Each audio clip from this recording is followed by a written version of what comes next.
Okay, good evening, folks. We want to welcome our viewers and listeners across the globe. Thank you for sharing your evening with us right here this evening, right here on the Liberia Public Radio. Today is Friday. What a beautiful day here in the East Coast, and certainly you are also having a great time. The 13th of the month of October, day 2 after the presidential and legislative elections in the West African state of the Republic of Liberia. We said, welcome to the show. We're going to be having a conversation here this evening, as usual. You are most welcome. Let's welcome Tony Campbell, Mitad Sadi, Helena Fennant, Mohammed Barry, and all of you great guys, Mr. Samuel Weird, Harvard J.C. Willie, Marianne Davies, and Kwame, Patience Moses, and all of you great people here this evening, Maya Morris. Thank you so much. Just share the show for us, and just hit the share button, and definitely you can be, of course, your comments, your tweets, welcome here this evening. That's what we do here on LPR. We intend to leave no one behind. So no matter what the situation, we're going to talk Liberia. Not necessarily to talk things that you want to hear, because that seems to be the nature of the game. That's not what we do here. That's not the traditions of this network. So we just want you to know that. That's not what we do. So we will not, election will not cause us to change our course to speak what you want to hear, because that seems to be the order of the day. And that's not what this network purpose for. Well, folks, welcome to the show. I'm Alfonso Zienso of the Liberal Public Radio 10 Lpr-Tv. Day two, the country is on edge, both sides claiming victory. What are they doing? Let's have a conversation right here, right now.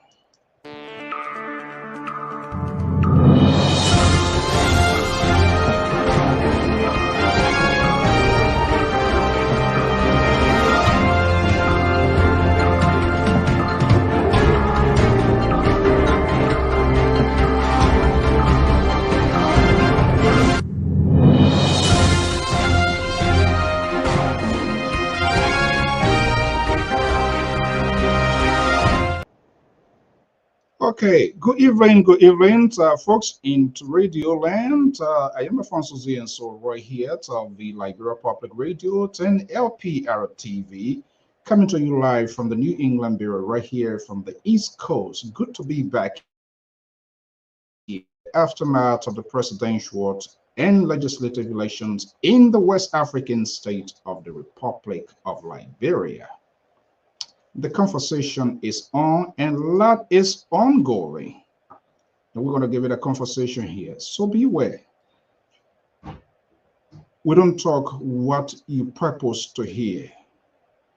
We don't play into people's sound bites, their narrative, because they are politically grounded and so drowned than putting the interests of the country first.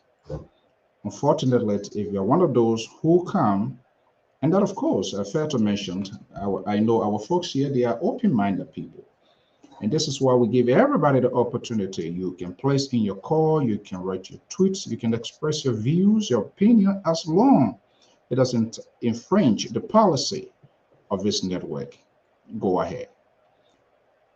As far as linking me with any side you feel, if my talking point is moving in that direction, that's okay. That's okay, nothing wrong with that. All we require is civility in our argument, in our conversations, tolerance, be able to listen to one another. We are in a consequential time. I wonder someone is thinking of the sort of situation we found ourselves in as a people, as a nation. And not just only as a nation, but we must be cognizant of our surroundings, things that are happening outside of our own comfort zone as well.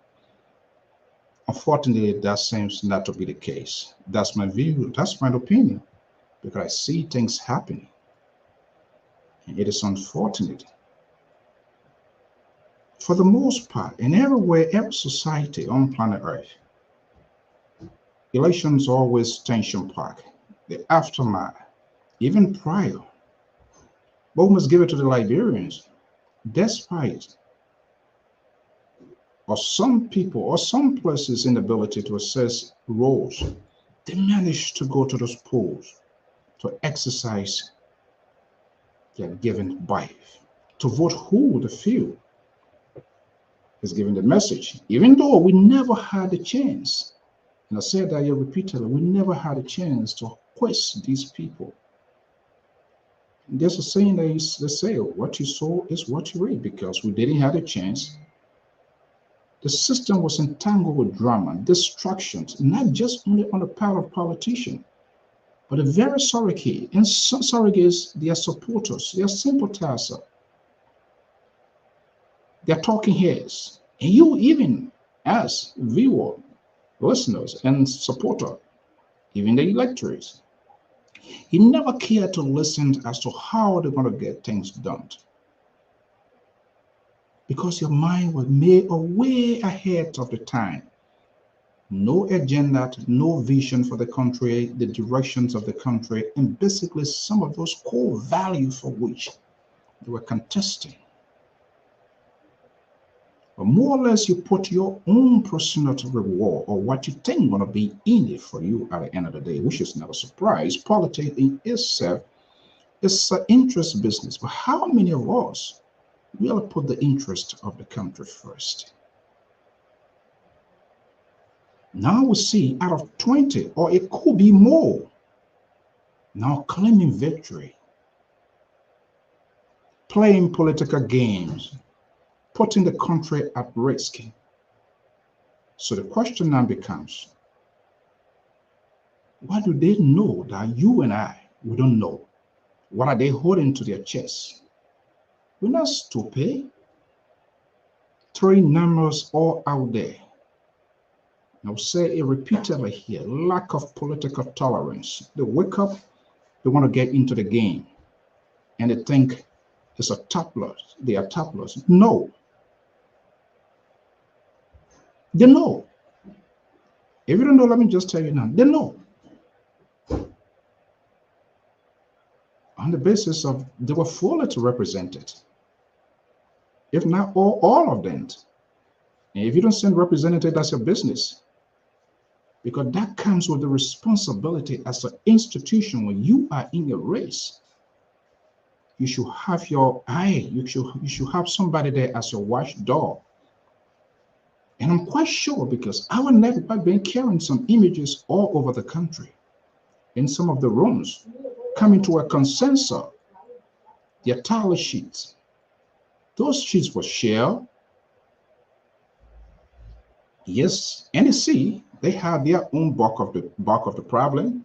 We can talk about that. But we must also have the courage and convictions of our own pitfalls to point that out. But those people who pick side, they brush it out, they become selective in their talking point, and just talk whatever they want to talk. Because they have people who out there who grabs anything and run with it and sounds and ring good bell in their ear. Liberians listen and listen well.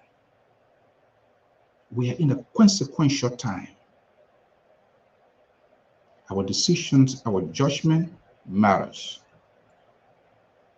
Why we can be tolerant? Why everybody getting in their feelings? Because they simply want to go in government to loot as well.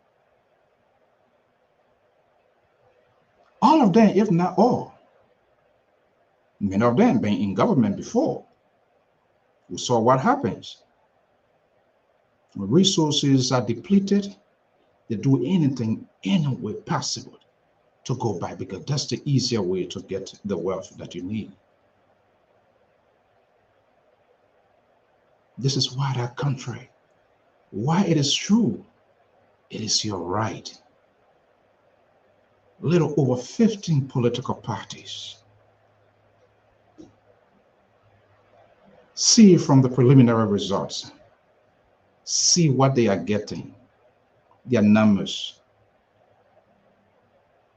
Yet those people will still claim that they were cheated or something artificial took place.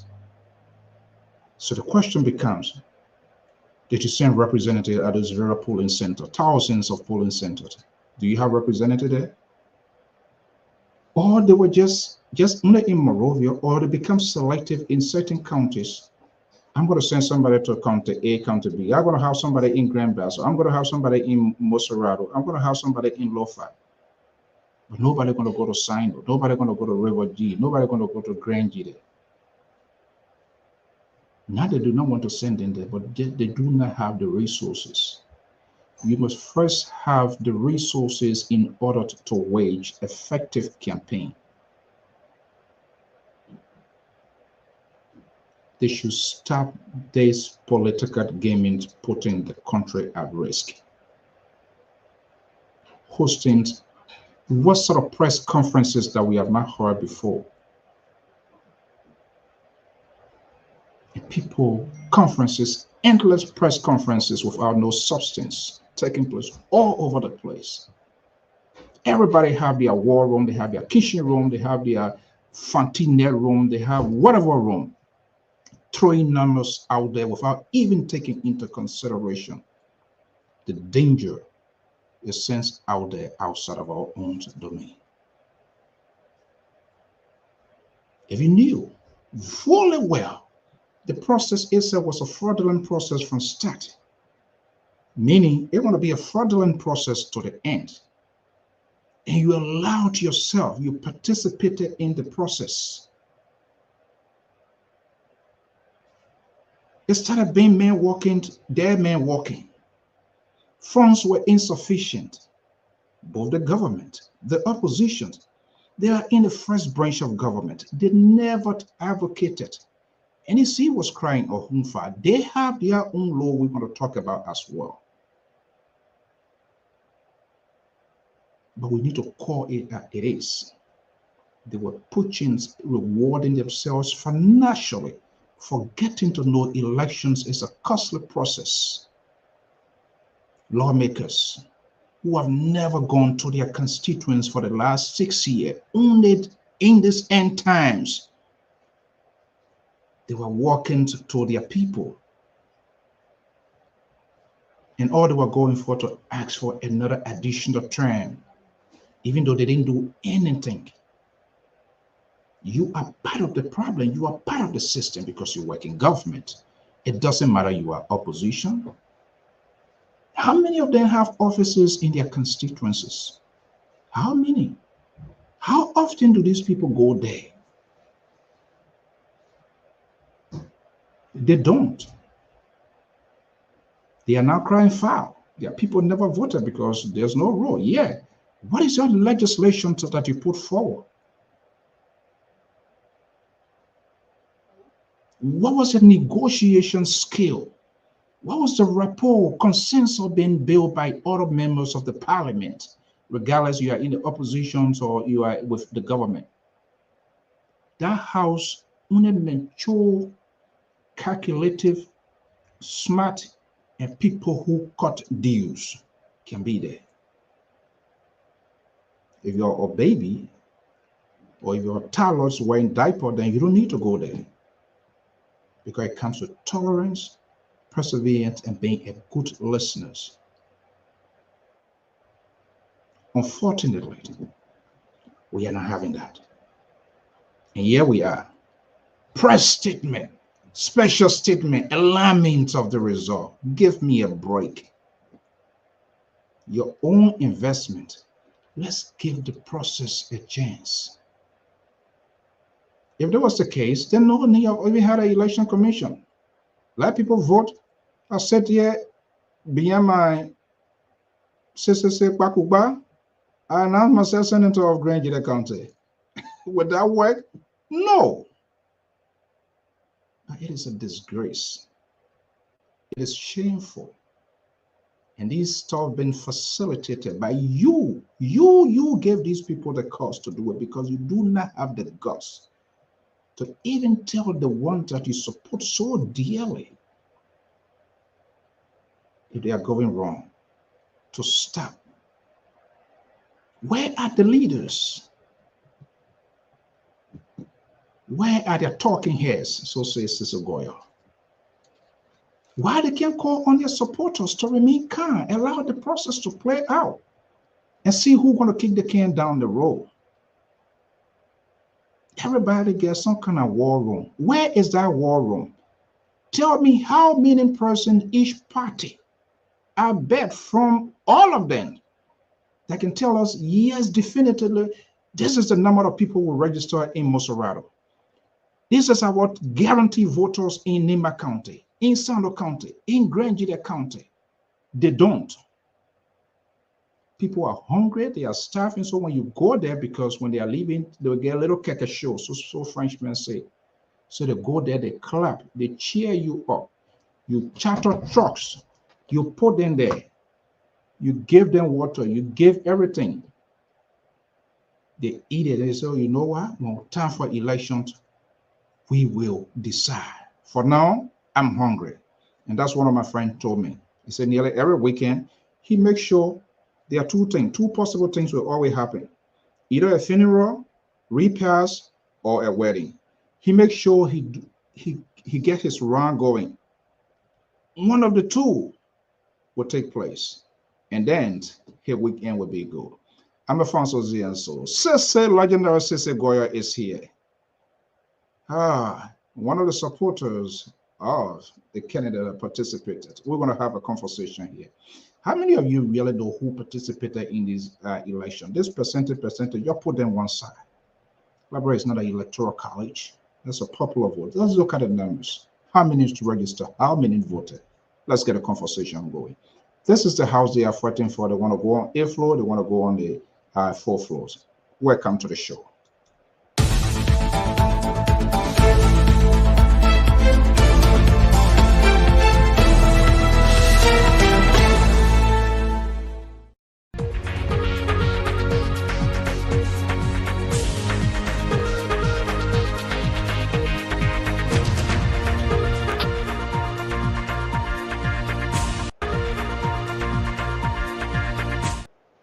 Okay, let me bring in Sissy Goyer, is a senior analyst of the Liberia Public Radio and Lpr-Tv. Is that a flag of Liberia? That's the patriot. This is what I love of the folks on this network. They put the interest of their country first, even though they are all strong politically minded. But when it comes to their country, you know what? I saw that your percentage stuff today. I like. They don't know. I like, why they didn't hire you for them to do this stuff here? Because some of the calculation people throwing out there. Did I hear you saying that they need to they need to reintroduce teaching percentage in our school system? Yeah. Let's tap into that. What prompted that tweet today? Well, because there are people that have for a long time respected. Am I hearing that? Am I having loud, very audible. There are people that, we refer to as intellectuals that are just taking their own intellectual pants off. Like they're intellectually naked, because now we're saying bare bone that these people have been masking themselves and pretending to be smart and intellectual people. I've seen people throwing out stuff about, oh, somebody got this much percentage in the other place, and you just got the other percentage. That means we're more than you. And I'm sitting there thinking, if you get 90% of 100. Let me not interrupt you. Let me bring in the liberals. So the conversation is about to get a little bit dicey here this evening. You know him, but we're going to have it's liberal. It's not about the liberal business. So when he brings total conversation here, I'm just telling him right now. You probably let us start off with paper on. Just bring the paper on before you start. You play the trouble. Okay. Let me bring the paper. You know, paper. You don't be like look. Oh my goodness. The Liberal Progressive. Good evening, Mr. So. Can you hear me? Yeah, but we having the real echo somehow. But let's see from my end. Okay. Okay, good evening. Welcome, folks. Just keep us posted if our audio is good. We want to make sure. If you can load that mic, that would be awesome. It will help to reduce. Okay. Can you hear me now? Much better. Why you? Why you change the studio like that today? Now, can you hear me? We can hear you, but why you change the studio like that today? In your own war room? I already did that. Yeah, everybody get a war room now. So what made you can't do it on I know. I see the man with screens. Is that a screen behind him and one on his right? The man got two TV screens in the. I say the man said walking around. Anderson Cooper come start touching things, man. That wolf blazer touched that wolf blazer. They got too much.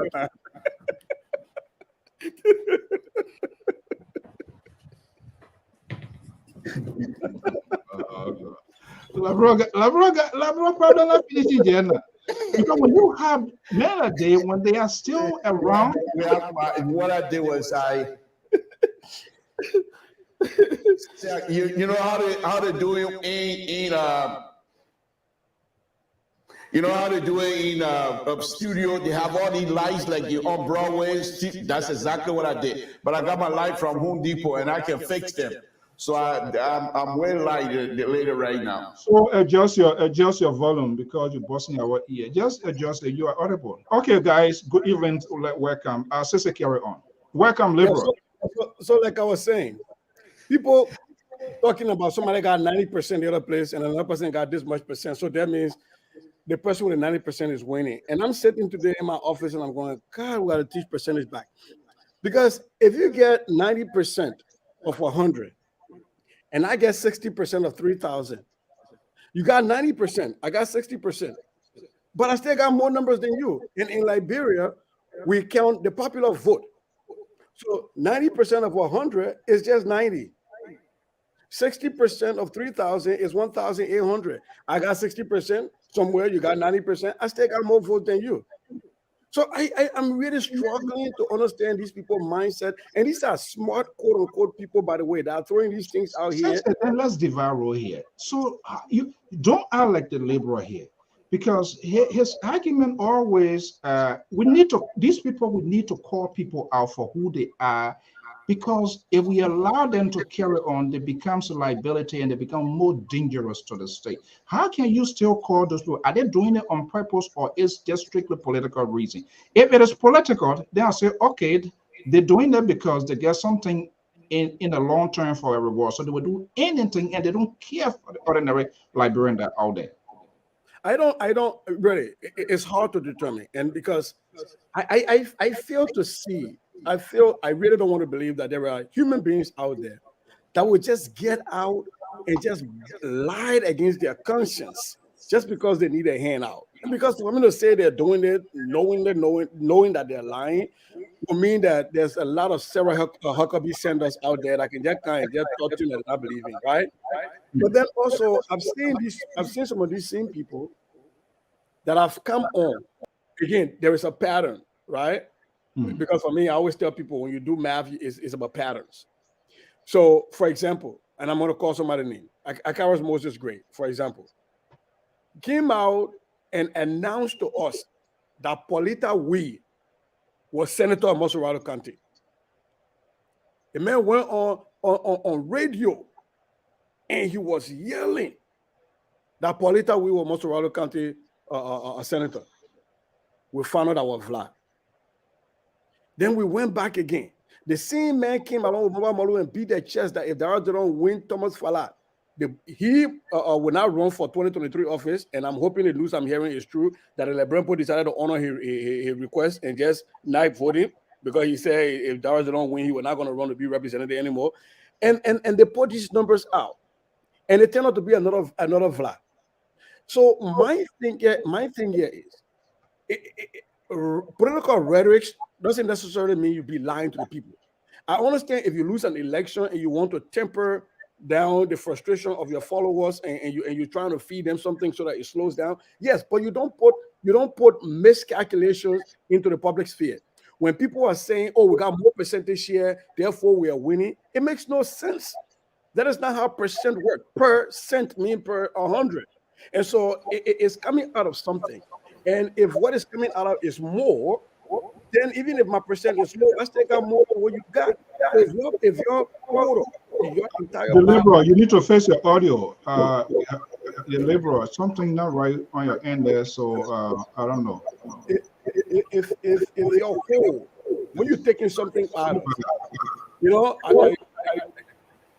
yeah, liberal, see what I can work on it, because it's work on it and see what we can do. Go ahead, Sissy. I remember when I was in what's the school, RC Lawson. We had a biology teacher. First time we took a biology test on this dude, I made a 90.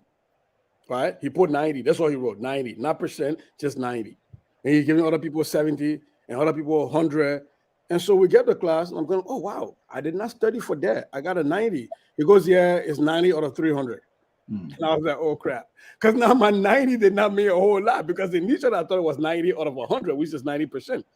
But he told me it was 90 out of 300, which reduced my percentage. So the reason I posted that today was because I saw some people trying to confuse percent with averages.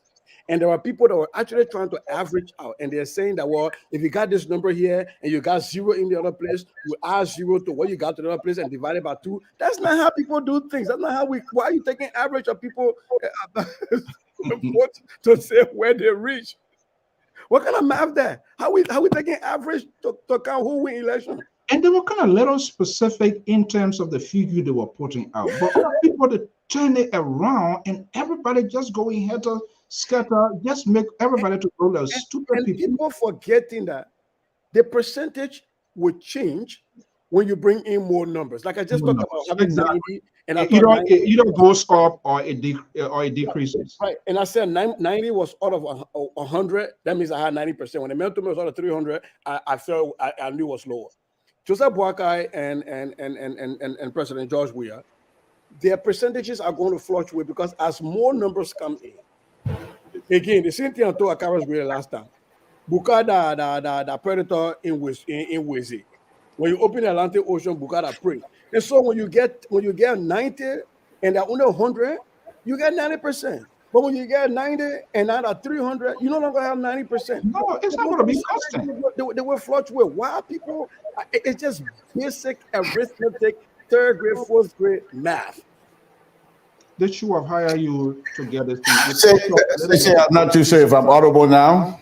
Yeah, let's bring you in here. Okay. So I think I called on you yesterday as well to see if you can make sense of these numbers. What I suspect, and it's bad, it is very dangerous, because those who know better, like I said, the young Liberians are highly educated, very sophisticated, and they will try to manipulate whatever it is to be in your favor. Now, these same people that are telling the rest of the Liberians that are not on the same level in terms of understanding percentage and what have you, these same people, if they were to come to school or even when they were in class, and they tell them you got 5,000 some more polling places, and only 300 some more we have that gives us 6.66%. And out of that, you get 46%. Oh, y'all look at the kind of number we have. We win the election already. The whole thing is just 6.66% of the 46 you got is out of that. You still have 93% to go. But these people turn this thing around and make our brothers and sisters to be high. In other words, oh, we're winning. The dangerous part of this thing is this. Those who continue to carry out this purposely, they're hoping that, look what happened today. Yesterday, President Weah was down. The Unity Party were winning. You didn't hear no complaint. Today, exactly what I stated yesterday. There's still more to come. And the more that comes, it's going to fluctuate. Now, their statement yesterday that they're beating and they have all the plastic bag carrying around with him, blue plastic bag, they're winning and all that. That's what they tell. Those are ridiculous stuff. But the part, even though it's funny to me as someone who knows a little bit math, not as much as you do, but someone who knows a little bit of it, okay? I know I can take it for fun. I think it's fun.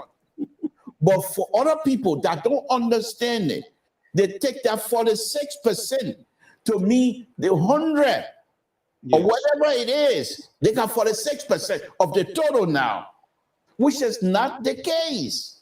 No. So tomorrow, if that 46 start dropping, because the more vote comes in and they start going in favor of President Weah, your 46 will continue to drop.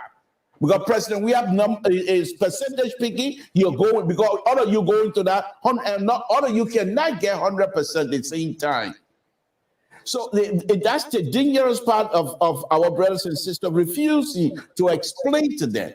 They just give them, the NEC is telling us that out of the total of 5,000 some more polling, only 27 or 28 has been reported so far. And out of that makes the total of 6.66%.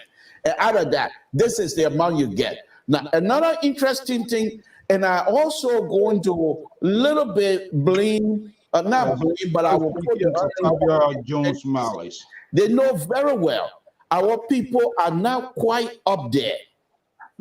So if you're going to do these things before, and they've been doing it, but don't speak the American English. When you're explaining the math, the common math, speak it so that the people in the forest will understand what exactly you say. These are the total we got so far. And out of this, you take rocks. You go straight to the total. Hold on, Mr. So. I'm on your show. I promise I'm not going to fight.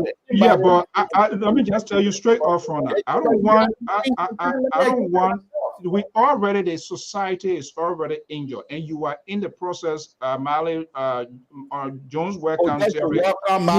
You are about to give excuses of people deliberate action. That's not what I'm here for. Because these people you will carry on, because these people, they are leaders, people who speaks for them.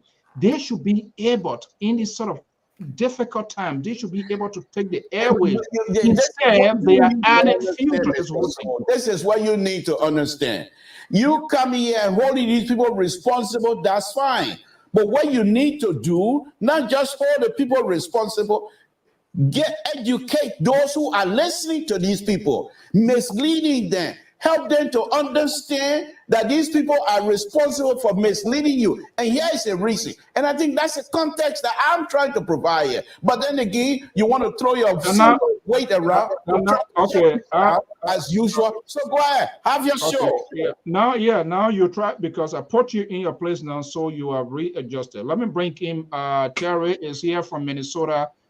Jones, because all of you people, you're aside, so I don't see neutrality in any of you. You would do anything here to reconstruct court case and all of that. I'm not here for a. Terry, good evening. Welcome. Yeah, good evening, Mr. So, and to the panelists. Are you in Liberia now, or are you in Liberia now, or what? Well, I'm not in Liberia. I'm still in Minnesota, but in a different seat, different location. Yeah, they're asking you because some of men today, they say they're going already to get a position. You kidding me? Okay, good evening, welcome.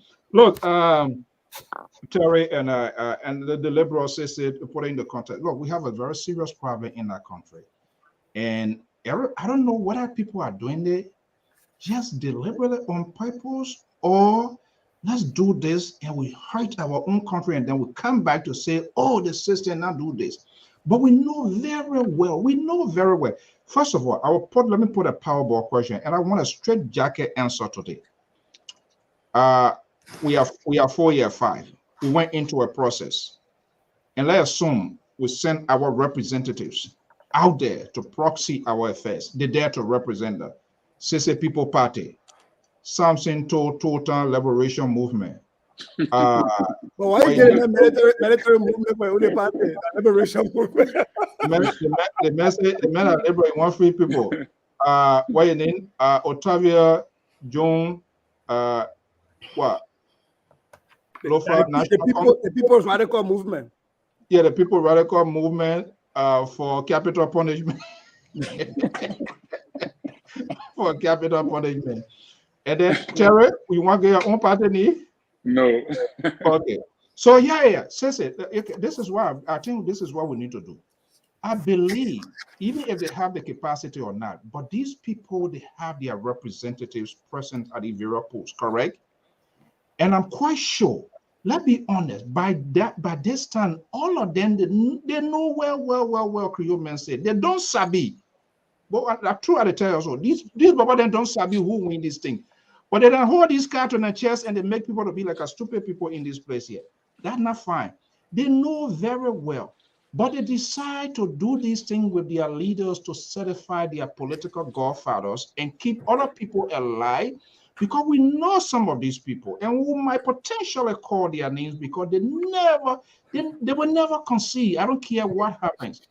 And then they throw in things instead of them to say, we are monitoring the situation. Let us remain calm. Let's wait and see the one we have. What are different figures will be put forward to the election commission? I am strictly up for peace in that country. And that's what we're supposed to be preaching. But unfortunately, some of this is becoming scary, because these people who wants to be leader, they are all helping to add tensions unnecessarily. When they know very well, if you have it, why should you even wait? See whether there will be a wrong figure. See whether people want to change people's signature. Well, see whether those documents that they have, because these things were stamped. Our network, they carry many other networks. So why are they behaving like this to our country, and yet then say they profess they want to leave? So my party, the LPP, has already conceded. Tiawan Gonglo is not a fool by any means. He's a learned lawyer. He knows the process of reasoning and of looking at data and looking at evidence and coming to a conclusion. And you're right. Every political party had a chance to have, every serious political party have poll watchers. As a matter of fact, and I know Pat George about to come. He needs to come here. The ANC was boasting that they had enough money for poll watchers. So I want to assume that they have poll watchers in all of these places. At one point in time, the United Party was raising money for poll watchers and the ANC was clowning them. So I want to believe that the United Party have money to get poll watchers in these places. Okay? Now, beyond that, there are numbers. The outcome of the elections were posted at these polling places. Okay, so even if I didn't have, like us, if we didn't have enough money like LPP to have poll watchers at all 5,000 plus locations, all we have to do is to call is United Party in there, yes, ANC in there. Can we see your tally sheet, please? Can you tell, because your tally sheet now not going to show United Party, it will show all the political parties on it. Exactly. Right? So I would still gather that. And so at this point, and this is where I'm really upset at some of the people that are claiming that they're being cheated, because if you're looking at the NEC can decide to say, you know what, we're going to pick randomly, and maybe the places they're picking are strongholds of George Weah, or maybe the places they're picking are strongholds of Joseph Boakai. You in the LPP will sit and say, well, in district number 5, polling center number 2, here is the total number we got. We got 500. So if you call all your places, working for that place, when you get there, we don't get 500. Then we look at our data, our tally sheets, and say, no, you cheated us because we have 500. I'm saying this because there is this thing that's supposed to be funny, but it's not funny, going around on the internet about this guy, Appeton. And there are people that are suggesting that somehow they are taking Cummins' vote and giving it to Appeton, and taking some of Joseph Boakai's vote and giving it to Appeton. And my question to the ANC people is, didn't you collect all of your tally sheets to know what total amount you came up with and what was the percentage of the vote you got? Because make fun of Darius Delon all you want. The reason Darius Delon carried the blue plastic bag was to say, we got our evidence, we got our check and balance. If NEC posts anything that does not match to what we got here with these signatures, here is what we will use to say, no, you made a mistake. And I think by now, every credible political organization or entity knows exactly what happened. That's why we in the LPP didn't want to waste time, because we knew we didn't win. We knew from our calculations that we didn't win. And so we conceded. These people understand exactly, they know exactly. But this whole thing, they don't want to come out to announce and say we lost, because somehow they want to manage the expectations of their followers, which is wrong. If you actually are messing with data and messing with the way math is done and telling people, oh, because yesterday we were at 2%, at 2% vote, and Joseph Boakai had 50%. Today we're going to 6%, Joseph Boakai to 46%. How is that possible? Yesterday they had 50%, now to 46% is cheating.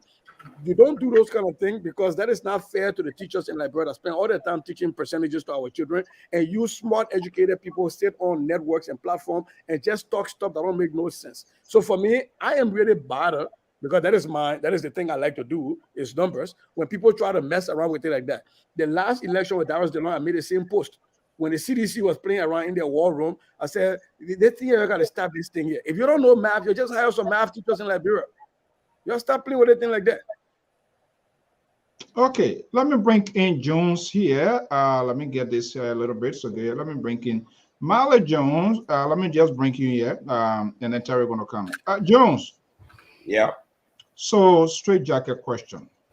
Why are these people making people to take a painkiller to be talking, be screaming like this when we shouldn't be doing that? The liberal is also part of this whole shenanigan. These people, can they tell us they do not know what happens? Like Ceci said, they had their representatives. We saw all of these things here. Our folks, many other people, they have it. So why people are heading ahead of their own shadow? Why are they creating this sort of unnecessary political tension? Why can't we wait if you know you have something? Why not exercise this political tolerance that is lacking within our society? And everybody declaring, I win, I win, I win. Why are they behaving like that? Well, it is not their fault. I think in election processes, it's like sometimes political illiteracy can take hold of some people, and they will be aware of the facts, but they are either carried away by anxiety or election fever. The actual election fever hasn't come yet until the final result is announced. And maybe there were now we see strange things happening in Liberia. There were probably what Sissy was just saying about the mathematical figures. Probably they will be interpreting the mathematical figure from down up instead of up down. Maybe you may see something strange. So for now, I think the people are going a bit crazy right now. You see, so we need to sympathize with them. Not me. I'm not part of that. I come in now. We sympathize with them because they are living in the era of political illiteracy. So we got to sympathize with them. And if we can provide some education on the platform, then we turn it over to Sissy, who is expert in that to help these people. Yes, because they really need help. It's a virus by itself, and I don't have that medication. More than Ebola and Corona, right? So the little Sissy is providing now is helping every one of us, and even though I think some distance from the virus, but I could also be affected.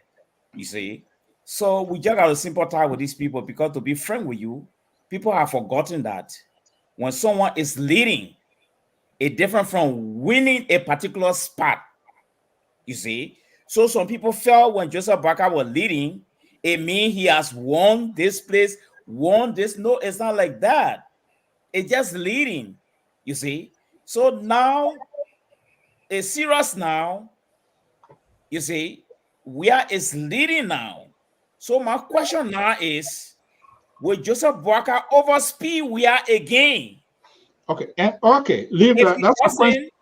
If he doesn't, then we should be ahead so many miles. So I'm going to exercise tolerance. This is what we're going to create this sort of an open conversation. You exercise tolerance? That's a day.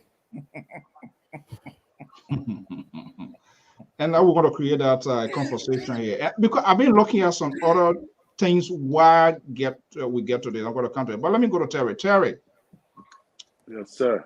Good evening. Why people are just getting in feelings with all of this here? Don't you think all of these parties, your own party that you support, I'm quite sure they have something. I don't think they're going to have something different than all of, not even one party, because all of them have their representative. Or if not all, but those four major contenders or five major contenders, somehow, some way, they have their representative. And it's a sort of consensus. They have to agree. If there was any discrepancy, they have to have a conversation, sort it out before that stuff is stamped and that tally sheet is shared around. Correct? Do you believe that way, or you think something different just been done?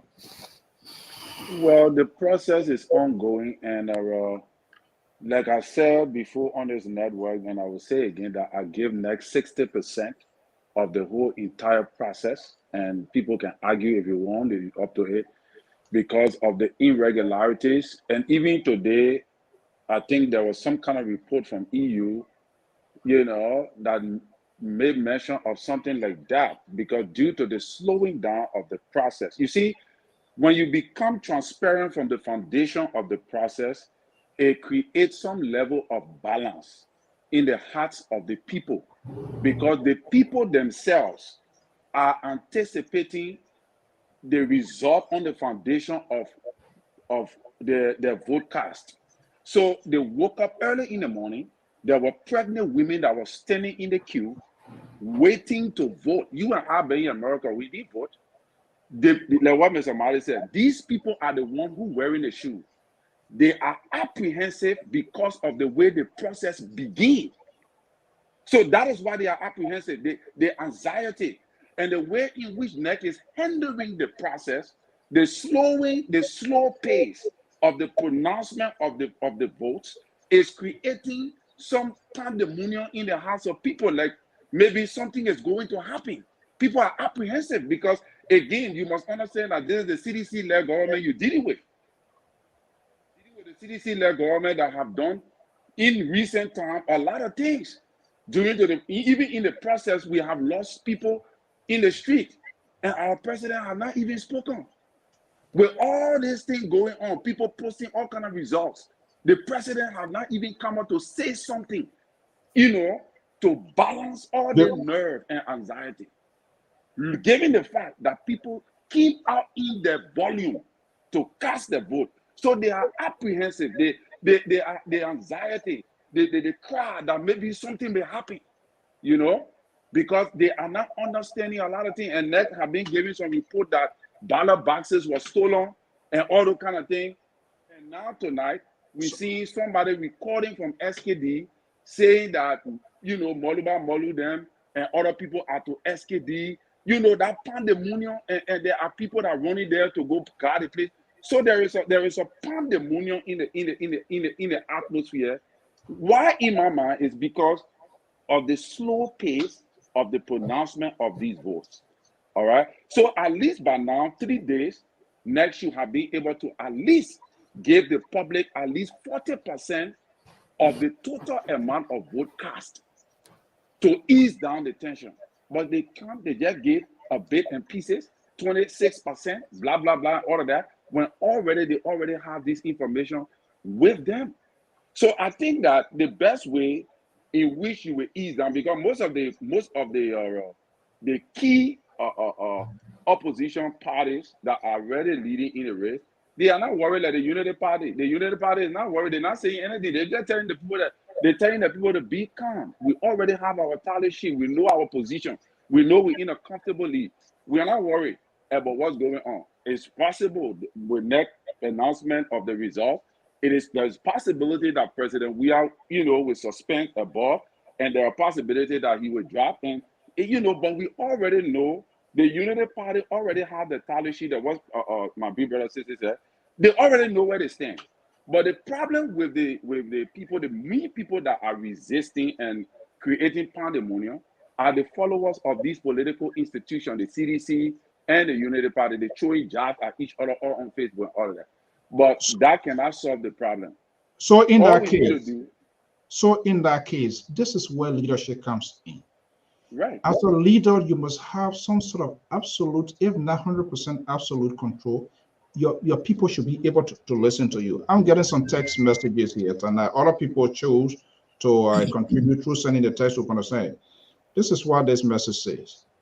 People speak irresponsibly out of egos and anxieties, ignoring that 50% of votes have not even been counted. Sese, is that correct? Well, but that was the point I was making. I think that's the point. Right. He was talking about when he said that people are politically ignorant. But I think at this point it's a math thing, right? But Terry was making a point here, and I think it's the same point you're making, Mr. So, that people know exactly what their total will be at the end of the day. Okay. But they're using this as a way of creating unnecessary heart attack for people in the bureau. Tomorrow, Joey number go down. CDC people, they worry. Then the next day, Joey number go up. Then Unity Party people, they worry. Then they put all kind of pictures of Joey in hospital. The next day, like that, Parker in hospital. What kind of thing is this? So quickly here. This network, we don't leave no one behind. We always try to make it balanced, fair, and proportional. You are LPP, right? The Liberal, you for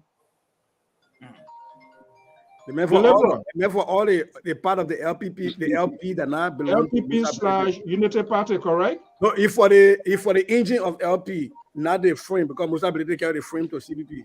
The engine. So Terry, you who?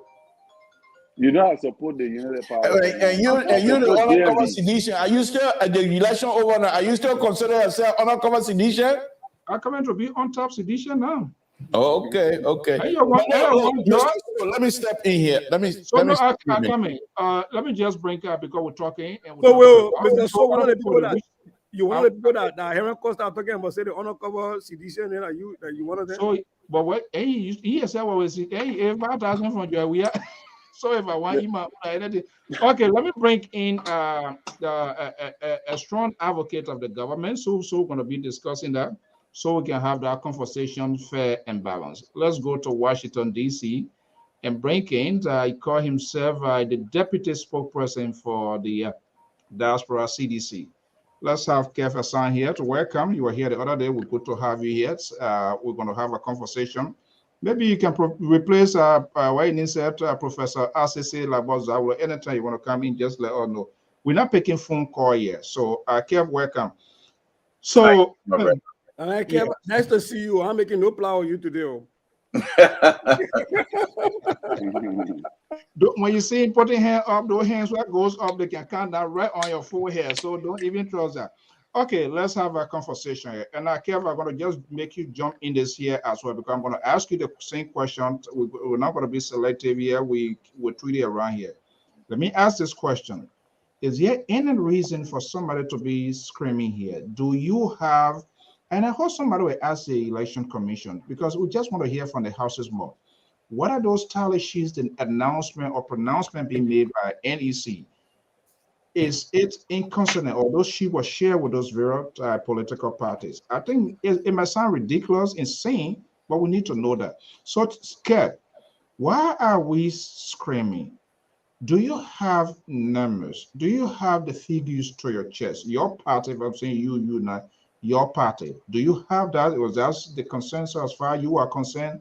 People that were there, those information was shared with those various parties representative? Well, let me say hi to everybody on the platform. I always love to be on this platform. This platform that I feel like I said the other day that this platform will be one of the most respectable platform after all these things other platforms saying with all the conspiracy thing that going on. But this platform will remain because a lot of people on the platform who have that I do respect and no matter what we differ into the issue, but I do respect them, So I think this platform will be a platform that will live long because it's a platform with a lot of people who I don't see biasness. I see people who can represent the party, but it's the face of Liberia that we want to see. That's the face that we want to see. But let me say this: I was on the platform the other day, and I told you guys that we are winning. The numbers shows today. For example, that the first or second day of the polling, when NEC announced the results, let me take example of of Magibi. I mean, Unity Party was in Magibi. They had 3,000 vote ahead of us in Magibi, but today it's about 1,000. When you look at all over, beside Lofa and Nimba, they are dipping down. So you see the arrow is down. So that's why you see today we up. So Unity Party very good at propaganda. That's what they do. For example, they play that throughout the campaign, throughout the time. They're very good. I'll give them that. For example, there was a issue of this fighting between supporters. There was a little guy that ear got chopped off. They had a press conference. They told us that the guy was a unity party. Why the individual, the little boy was at the headquarters of the CDC. with our folks having a press conference. They're doing the same thing with the tally sheet. They're coming out saying, we have all our tally sheet, we're winning. But the numbers that are coming out of NEC don't show that. They're using... Yes, okay, I'll go to my question here. The question I was asking, assuming what you have, was it that sort of proportional to all of these people in those various rooms? That's the same thing that do they have? I mean, because I just honestly want to believe that, because NEC will not just out of a blue moon just give something. So then the question, if that's the case, then what was the point of you being somebody you represent your party? And we have not seen any major... Unity Party do have the what NEC reporting. They know the truth. They know. They do have the right. No, I'm not talking about Unity Party. Let me address. I want you to answer, and I will take your quick answers serious, because you are a spokesperson for the party in the diaspora. So whatever you take here, we see it as the party speak. So let me ask you, from yesterday to today, let's compare and contrast. Whatever you have in your possession, you don't need to give me all of the detail. It's similar. It's most likely than what NEC is reporting. Sure. Yes. What we have, I said it the other day on the show. What we have, it will not change. You know, I think Ms. Amos George asked me that question, or Mr. Mali. One of them asked me that question and said, "Oh, so you know what NEC do?" But I said, I think it's Mr. Mali. I think he asked me that question. So how you know NEC? What you saying that NEC? But today it proved that what I said. It proved, Mr. Mali, because he questioned me that. He said, "So you saying you're and NEC working together?" So what? No, because Unity Party, the CDC, we all have the same thing. So they know Unity Party is just playing games. They know. Okay, can I call Kev attention or something? Because this is Mr. So. Yeah, let's do one at a time. After Ceci, I come to you, the Liberal. Because this is the same thing I was just talking about, and Kev is just led in today, talking about Arrow was up yesterday, now Arrow down in Bon County. We can't do this thing to our people. Of course, when you're adding numbers, when you're tallying, percentages are going to change. We cannot be using that to point to people that we're winning. Today, if the NEC is importing the stronghold of the CDC, we expect CDC's number to go up. Simple. But that doesn't mean that, we said that we're going to win, that you're winning. It just means that out of what has been counted right now, your small bucket you got more because they counted more of your places. That tomorrow when they count more of ANC places or more of Appleton places or more of Joseph Parker places, that the number will change. You know, as a spokesperson, that you have your total data. Your total, all of the sheets you collected from all of your places, and I'm hoping you calculate a percentage at this point to know what percent of the vote you got. Now, here's my question to you. Are you able to tell the Liberian people, based on the calculations you got in your war room, all on your tabulation, that you are going to win a one-round victory, and what will be that percentage based on your calculations that you got? Thank you for asking this question. You know, day by day, you get to see your tally sheet, you got to see your stuff, you got to see everything. And I will say this to you: you are quite correct as a mathematician. You are quite correct. Sometimes, you know, all depends on the county, the calling. You might go up. It might be a seesaw. Yes, you're correct on that. I would say that. But for us in the war room, it might be a seesaw to other people. But we are that we know how it is. So what we're getting right now is a one-time victory. It will be over 50 plus 1. Okay, that's quite interesting. This thing is a wrap. I will guarantee you, Liberian people, it's a wrap. The Liberal. Mr. So, thank you very much. Good evening, Kev. Thank you for coming. At this point, you are not stranger to LPR, and I'll just go straight to the point. earlier before you came, I made a statement earlier, and this statement fit you correctly because you're an educated person, highly intelligent, but yet still, you and your kind continue to manipulate the system to benefit you, in that you know very well the election process was given to a specific group of Liberians to be responsible. You're coming ahead of these people and making all kinds of pronouncement that we're winning. We're going to go one round. You have already enticed. You are a very smart person. Those kinds of stuff. We're still, all of us are still trying to see that hopefully this election does not come into some sort of a brouhaha. For you as an intellectual, and I know you know these things, but the fact that, and this is the danger of everything else, the fact that you are an intellectual, many Liberians are not on the same level as you are. And so you use that opportunity to manipulate them and make sure these kinds of statements are put out there. By you saying here that you're going to one round victory, you know how many people are latching on key statement and believing that? What if that statement turned out to be wrong? You haven't had all of it. You have your own tally sheet. Here's the thing also.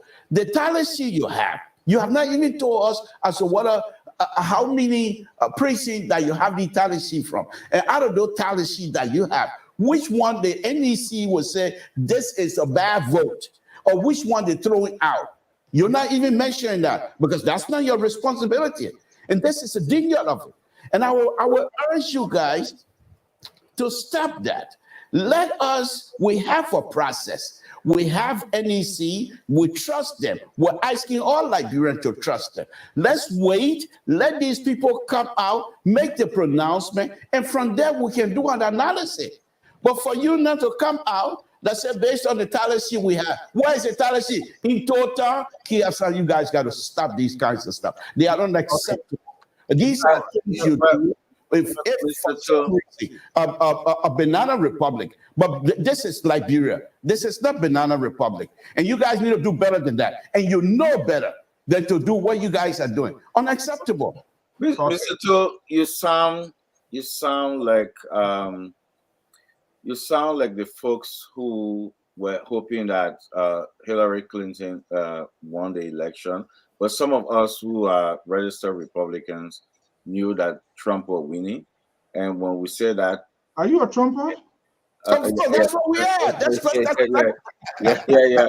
I'm a Republican. I'm a Republican. Yes, yes. So are you election denier also with Trump? Yeah, I didn't go that far. I left. I didn't go that far. But what I'm saying is, he sound to be like folks who were on the Hillary Clinton side were saying, "Oh no, she will win. Oh, she did. She that." But some of us understood that at that moment, Hillary Clinton felt titled. That's that sense of this. We will be there. We the one. So you sound like them. Oh, you stop. No. You are mistaken. My point that I'm making. No, hold on. Guys, we gotta bring the other people in. We're not gonna stay long. The point that I'm making is that you guys let us all give opportunity to the election commission. I agree with you. I agree with you.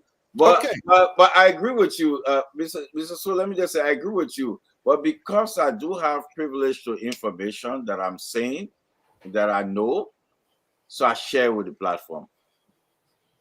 Okay, let me bring in Mally Jones here. And guys, let's keep our point because it is a crowded house. Keep it succinct to the point so that everybody will actively participate. Mally Jones, you listen to the Liberal, you listen to Kev, and I think Kev said, and that's what I started off here. All of these people, the Unity Party, the CDC, Beslo, what Beslo party name? No, we don't put in your thing. Our number small like red screen. Tell you alone. Yeah. Okay. Like he said, I haven't seen. I don't know whether there's a statement But definitely these people, they have an idea what happened. My problem is with the hierarchies, the leaders of these people, they they are not coming to take charge, to say, okay, and if the surrogate they can come and say their tabata. I'm not going to, they say it, they have to say it. I'm not going to take it under, I'm not going to take it to say, okay, this is it. I'm waiting. We have seen numbers. People send out numbers. Our guys too were there. Am I going to come out here to look in my phone to say this one declare anybody a winner? No, I'm not going to do that. I'm looking at other critical components that even to led to these changes, the rise and fall, and all of these things here. That's what I'm looking at. But you listen to the liberal and you listen to Kev. Where is the disconnect? Well, I think Kev have been very, very consistent. From the last time he came and today he stayed consistent. And I don't see the reason why the liberal try to drag him into some confrontation, a political confrontation, you know. But I think he has the right to hold on to his card to his chest, believing, because I asked a question whether he and this neck people were working hand in hand with the whole number business. He said no, but when the number come up, it will not be different.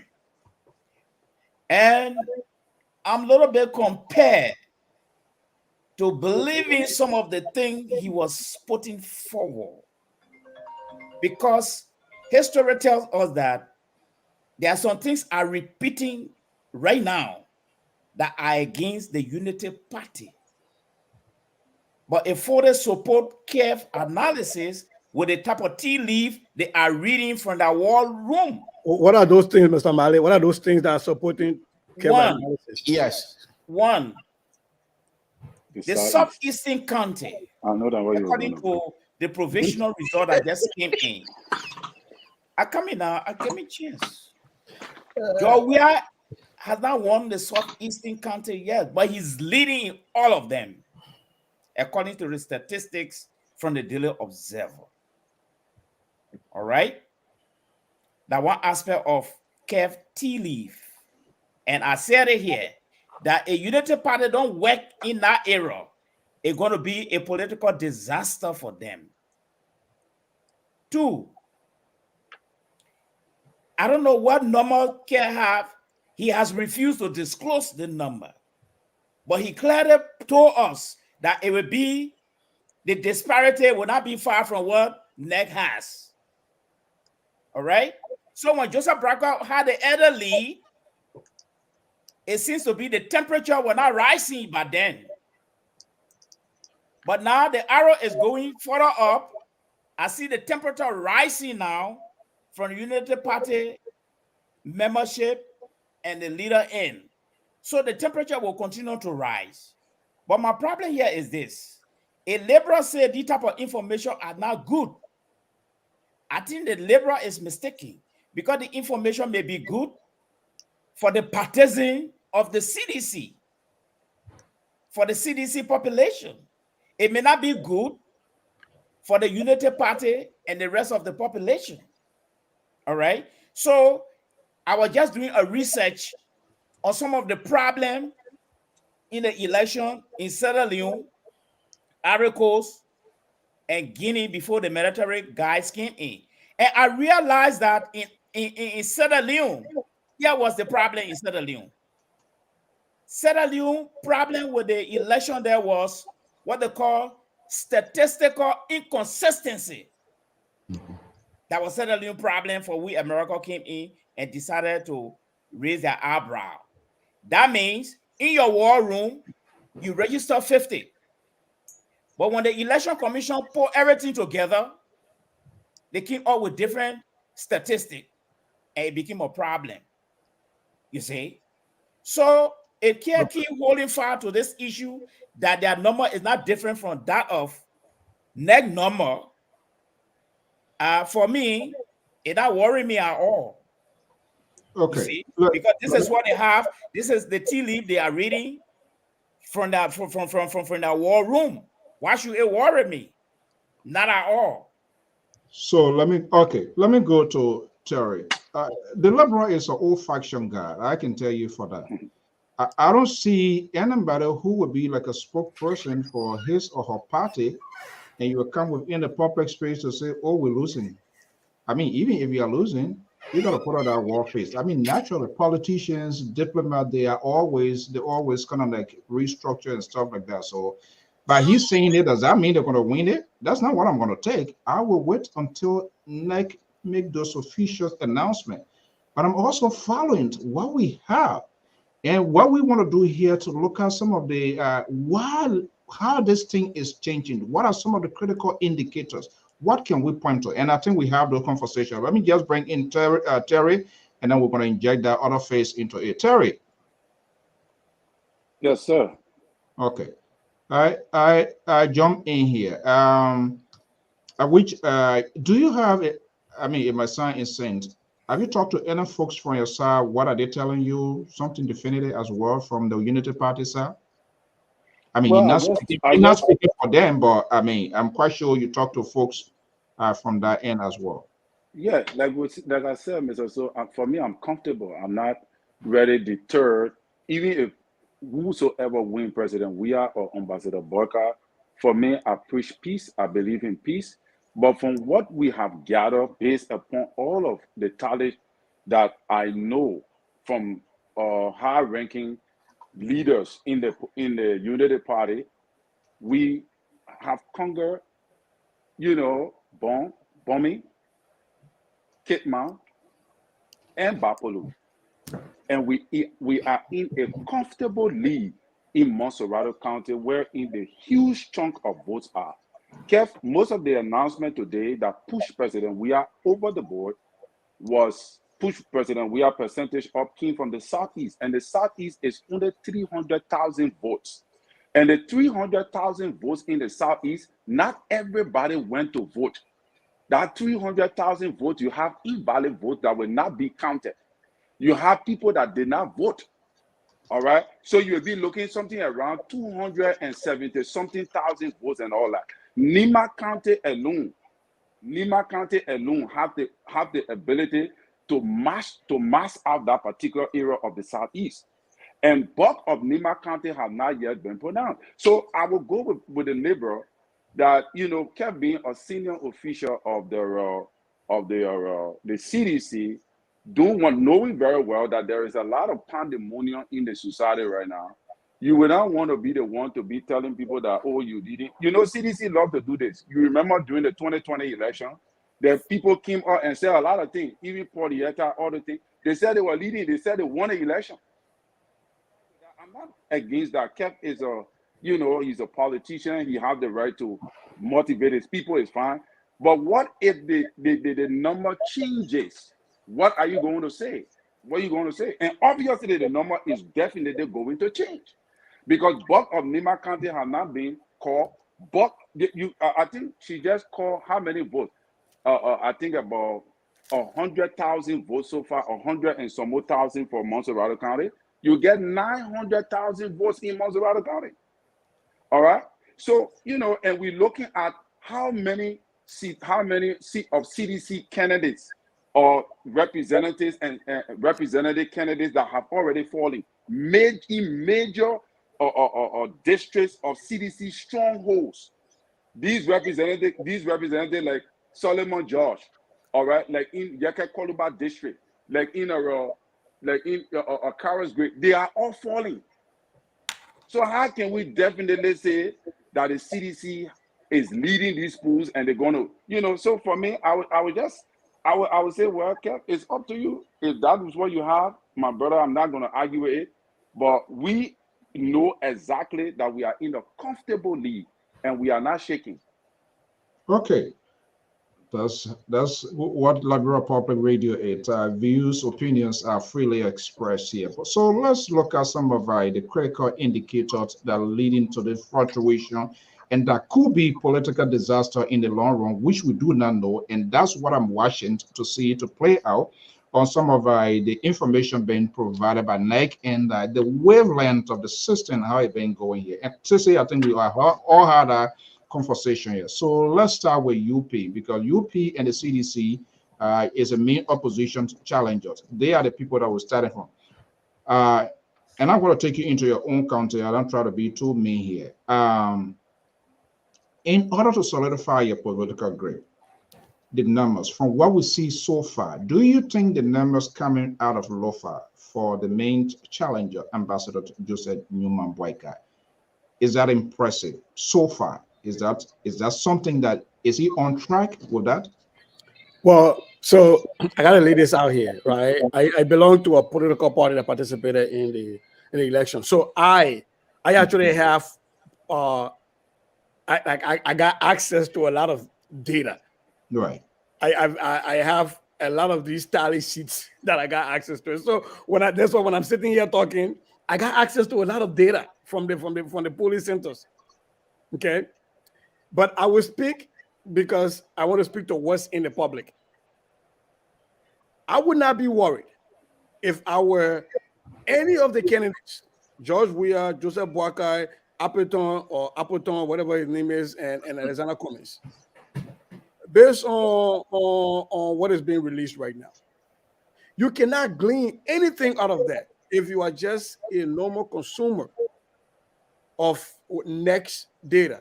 There's nothing to be gleaned out of that.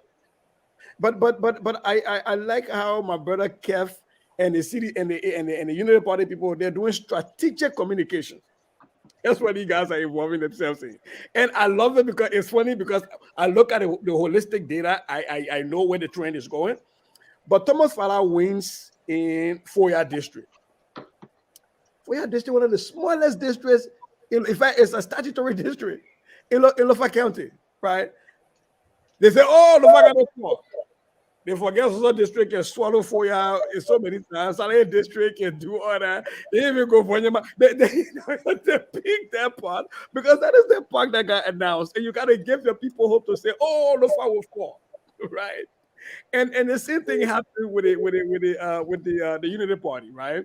They checked and they saw that Solomon George was losing. Oh my, Solomon George lost most of his hours. So you pick that piece to talk about. But look, I will keep saying this, right? My brother Kev didn't know what they got. Terry Collins, Terry didn't know what they got. Some of us know what is there. Exactly. At the end of the day, like my people can say, somebody will eat crew. And they will eat major crew. But the only question I gotta ask my brother Kev is, and I love this guy so much because he would take any job you send at him and he would keep smiling. And I want to put that in the public and say, you are a very tolerant dude to the extent that, I've seen you and I've watched you. But let me ask you this question. I'm a patterns person. I like to see patterns. I base my analysis of patterns. Most of the time that your war room, CDC war room, not gonna announce wins, you're a little bit majority of the time have been wrong. So did you have new statistician in your war room different from the Polita Wita and the Senator Thomas Falata? My uncle, I want to call him if I go if I can pay for. But I just want to find out if we should trust you now this time. You got new statistician in your war room now.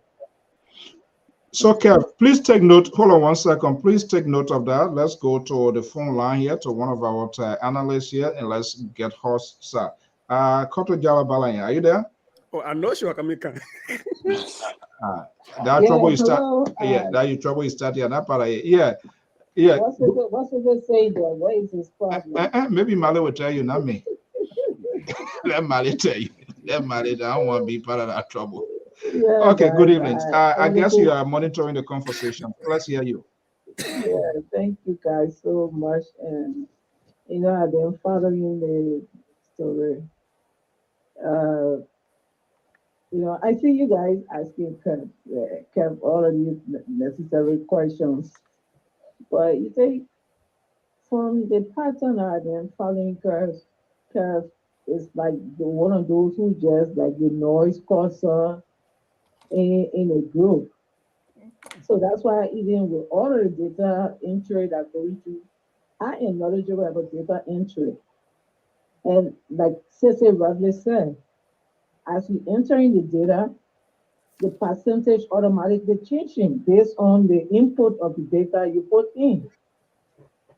So I have even been asking, talking to some of our, our supporters. That's why when we go here to say, oh, this data show, oh, we need this, oh, we need this thing. Like yesterday, my sister started crying. Oh, the people being on the US. So I have to explain to her the same way that it's not just like that. As the data is being imported, the percentage will automatically, change. But again, this is Kev and what his belief is. Kev is blind. Even as much as he and I will be looking at the PU, it is the same, maybe 51. I'm looking at it 51. What is come to Joshua, he believes what Joshua even tell him that actually have changed to 55. Kev will say it has changed to 55 because Joshua has said it. That's the kind of belief they are. And it is difficult to explain these things to these people or to even understand what it is.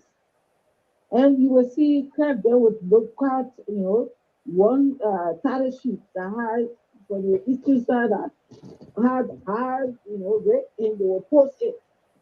Then when they post that one, oh, really, forgetting that they are all our area. Like Kev, the other day, that was yesterday, he said the gopher has turned blue. Can you imagine? Gopher turning blue. Based on what? What yardstick? How, what district? These districts are, like Sister Redley said, we have political districts and administrative districts. And based on the population, we set up the political districts. So if you saw a one case, like you will see it will automatically happen in Foya because uh, Fala was running in that era. And because he was running there, he transported a lot of people to register on him to go and vote for him. So there will be a political shift in data in that particular era where he was focusing. But it changed. It does not mean that other era have changed because of file changes that So quickly affecting here. that era. Okay, Yes. quickly here. We're operating on time, so I will get to the other poll. Let me ask you the question because I asked Kev the same question and let me ask you. Are you speaking with some folks close to this whole data coming out from maybe from the Unity Party room? Are you speaking with anybody from there telling you anything? Of course, I'm in consultation with people there, but that's not what we go No, to. yeah, no, that different. No, no, that different question. What I'm setting the basis of my question. Setting the basis Yeah. of my question. If so, based on the 2 days provisional or results coming in, are they compatible with what they are telling you? Well, I can't say because it doesn't go in line with what the same side is inputting. So, Probably they may be the neck may be importing inside the area, and on the other end, my war room might not be putting in that input. So I can't say so, exactly is exactly what they putting in that we getting. No, it's so is not that a done. wrong? No, Because it's not done. yeah, the thing here, and this is where the hypocrisy, the all of the part, the two parties are playing, and this is something that we just got to speak to. Clearly, these results are in. They have access to it, and that's what they should have made. Whether it is within the NEG determination, which one comes first, which one comes first, this is where you got to go back to retweet to see where you're falling short and you know how you're going to catch up later on.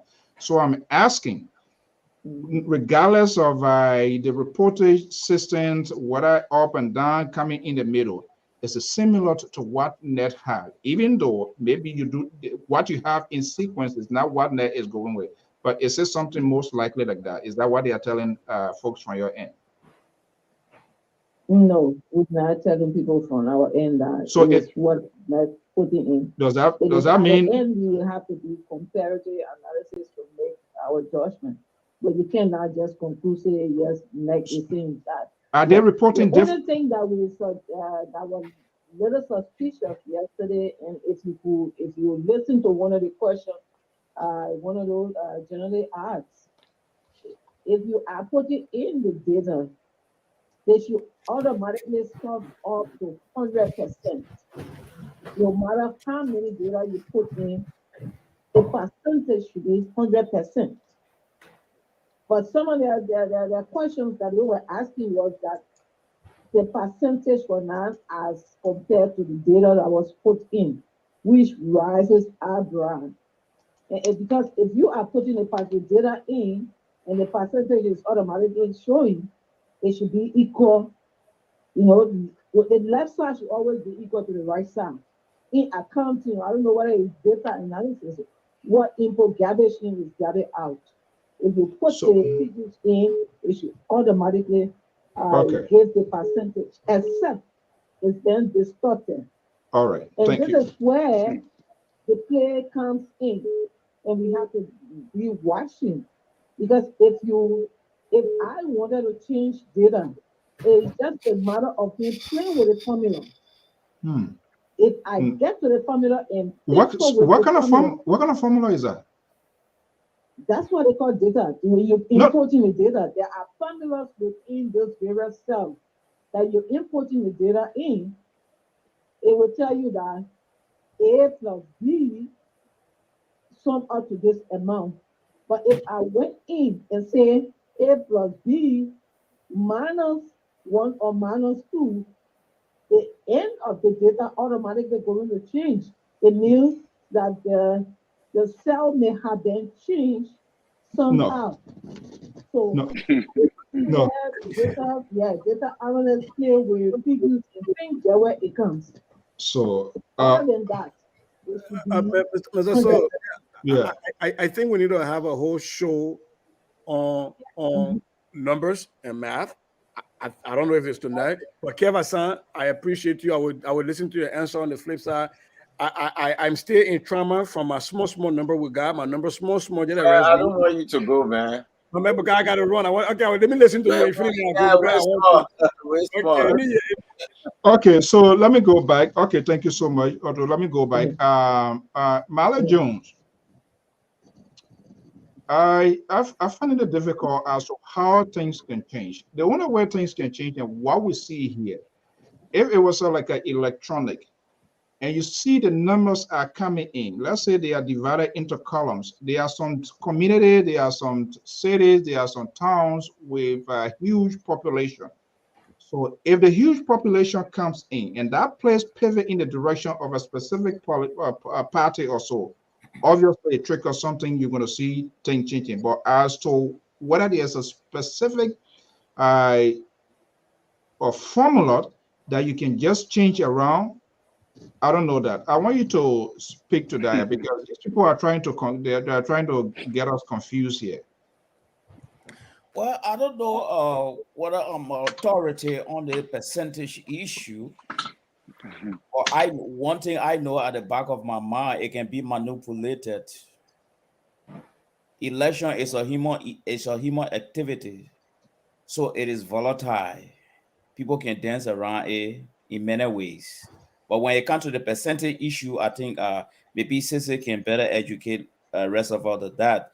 Probably I can speak more on messaging and messaging and so many other things. But that percentage those are specialized area, and I'm very sure the election commission, they know what they're doing. But the ordinary people that went to vote, they may never understand the dynamic of these things. Yes. Okay. So all now, like today, a brother called me from Liberia, and he said, you know what he told me? He said, "Oh, Joseph Barker is leading." And I said, "Oh, how did you know?" He said, "Oh, the crowd, the type of crowd we have in matching our result now. You see that?" Yeah. So that was very difficult for me to even swallow. He said the crowd that Joseph Barker put up, it represents the type of result we're getting right now. So I called him by the evening when we are leading. I said, "What happened to the crowd? It's leading." He said, "Oh, it seems to be we are a little bit more crowd and also you leading now, but however, we'll take over." You see how the people understanding the whole election thing down there? So I said, okay. So I never wanted to kill his anxiety. I just said, okay, congratulations. We'll keep tuned. All right. Okay, I think there was a question, Moses, welcome. There was a question asked, Kev, you still remember that question? Because I wanted to bring in it. You remember the question? Asking about if they get new data scientists now this time from the time they get us Senator Polita we and Senator Tamofala.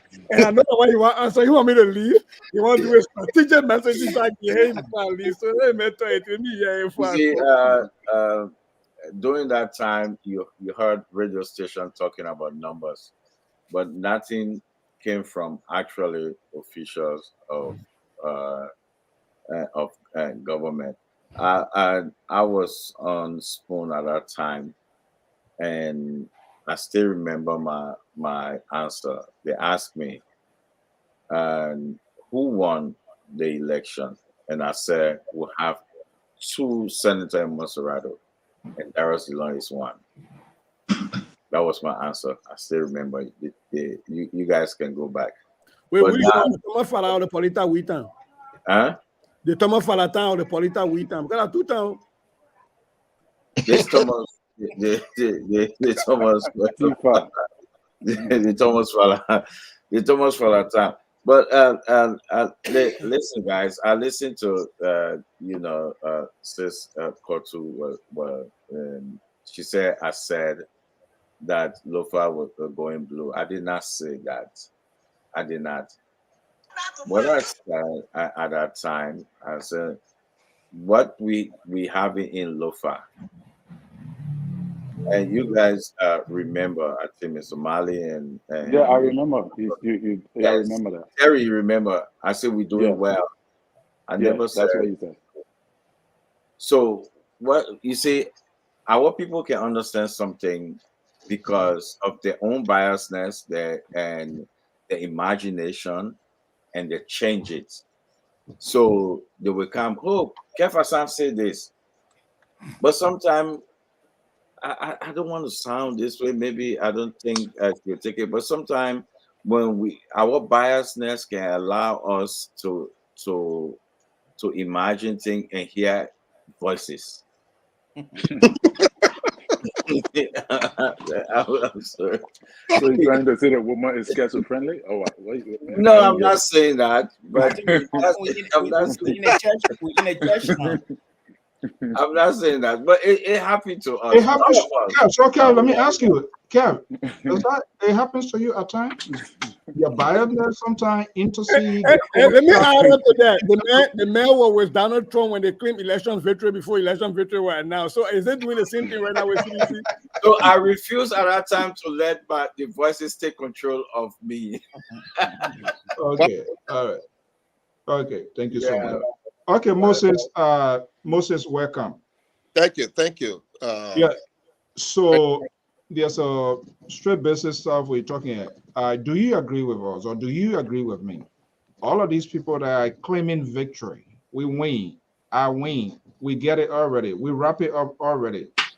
Do they have these numbers? Can we establish the fact they know what is happening? And some, out of a purpose or to satisfy their political godfather, they are gaming with us. Okay. Well, the first thing here is that thank you, and thanks to the panel for your discussion. When Kev Hassan came on, I thought it wise to come on the show, just to see Kev Hassan, because he has never spoken to me before. I've never seen him before, but I watched him on many occasions, making comments on Spoon Show, on the closing arguments, and what have you. I have a couple of questions that I need to ask. My thing is that we need to be very careful. The international community and the Liberian people in the diaspora spend quite a bit of money, raise a lot of money for this election. I think this is one of the most funded election in the history of Liberia by people from the outside. Secondly, the international community send observers. EU send observers. The United States send observers. The election was Tuesday. I'm sure that those people, I'm not sure those people are staying with the commission while the title is being posted. But I am of the impression that all of the results When they have what, 2 million, a little over 2 million people that register to vote. In other countries like the US, we hate to do the comparison. We have over 300 million people that vote at a time. And within the same, we're not saying we got the same kind of process, but people left. Somebody, we're having, who's that? We heard the liberal. the liberal, but that's okay. That might be better. So if those people are stayed there in the room, we're wasting their time, number one. Number two, if those people already have seen the complete tabulation of those ballots and understand and know the number, why is the delay? Why we have delay in showing this number? The count is not still going on. They're not still tabulating votes because we have people who went there who saw the tallying of the votes, the counting of the vote, and they were posted in the rooms, in the precincts. So what is the delay about? And Kev, you said you have a list. You have all the voting tally, and you guys can do your thing. You know, people got schizophrenia, and some people can forget quickly. But why do we have the delay? Because the international community is anxious to hear the results as well. They know what the results are. So the delayed tactic, I don't think is serving our country a greater purpose, because you got to understand the former president of Nigeria spoke highly today of what happened in Liberia. The transparency, the open election, the showing of people, the dedication to come out the night before and wait in line to vote. They witnessed all of that. And he said that should be a model for Africa in other African countries. He spoke of that because he watched what happened. And I think the delay is going to only hinder our relationship with the international community and bring more chaos. Because, Kev, you know the numbers. And the people in the other rooms know the numbers. So let me ask a question here quickly. Why is the election commission? Why? Let's be fair to Kev. Kev is not here. One second. I will be done. I want to say something. Why, I want to say something to you. Why is the election commission? So Moses, representing the government here. Moses, I want to straighten something quick, Mr. So I want to correct something quick. This election is not or was not funded by the international community. I wanted to correct that. Solely by the Liberian government. The Liberian people. Yes. The international community. Data out there, US government. Wait. Okay, let me finish now. This election. Wait a minute. Hold up. You're misinforming the people. You're misinforming the people. But let him speak. Let him speak. Guys, I think the only point I was trying to lay here was that the international community to represent the government. The funds they give through USAID is for observers. The election, NEC, to sponsor NEC, the election. You see, people can mix the funding through the observers, all the other things versus the election.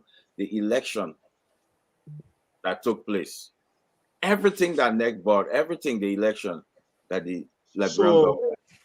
Let me ask this question. And you can do your research and you come back and you prove me correct. This election was funded solely by the Liberian government. 100%. So let me ask. Okay, let's make progress here. There are a few things that we need to cover before we go, and hopefully we can take phone calls here. The liberal. I want to ask a question. So we are having a. You give me 2 seconds to ask Kev the question, please. All right, go ahead. The question is that representing a political party and the incumbent, I think you have the opportunity to ask the election commission with all the parties to come up with the tidy, the final number as soon as possible. I think you have the right to request that, and I will ask I all the want you political to parties understand. to I want you to request it understand that. because I want you to understand you that have next. the title sheet, Yeah, and I don't think there should be any Moses, delay. Moses, Yeah, I So, want you to, hold on. Moses, let's do it quick. I want you to understand that NEC is an independent body I funded by understand the that. government, but the government will not interfere in NEC. No, I'm not saying the government. I'm saying your Yes, political so, party. I'm talking No, about hold on. no, Let's no, go this no, way. I'm I saying think the CDC, government, either we party, will not tell, Moses, any seat. we will Moses, not tell NEC let me, what to do. let me ask this here. We're not going to Moses, tell NEC what to do. I didn't say Moses, tell them. You can appeal to them We because you Moses. already cannot have say the number. anything to NEC. Hello, Nothing to NEC. guys. Please, let's do it one at a time. Now, you see, this is the dishonesty on all of you who are part of all of these political parties. Exactly. Yeah, and yeah, including that of you and the party that you're. Let me ask you this question here. And I said this here. I'm wondering what were the technical details of all of it, because that is a technical question. I do know when there's a runoff, there's a laws on the book that are required to try to take place 10 days. So you, as a surrogate of LPP Tier 1 Gonglo, let me ask you, have you had the opportunity to talk to your standard bearer? Look, after the elections, what is the time frame for the official results of this election? Exactly. Have you asked that question? Exactly. Well, I don't know why you say it's slow. You get no, 15 days. it's not about asking questions, it's about the reaction of the candidates. What? Tier 1 was the first to come out and concede. That's not what I'm saying. So no, but that concludes. Now gives you a light of where the you are for now LP. you are using an iron dome, political iron dome now to deflect my question, because you need to. Because when So people the basis of that is to also give our audience.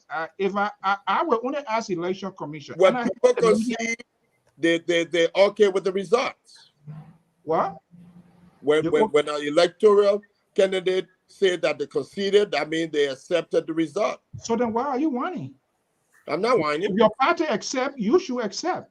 I didn't say your position different from your party position. I didn't say I accept. I don't speak for a political party. That's the first thing.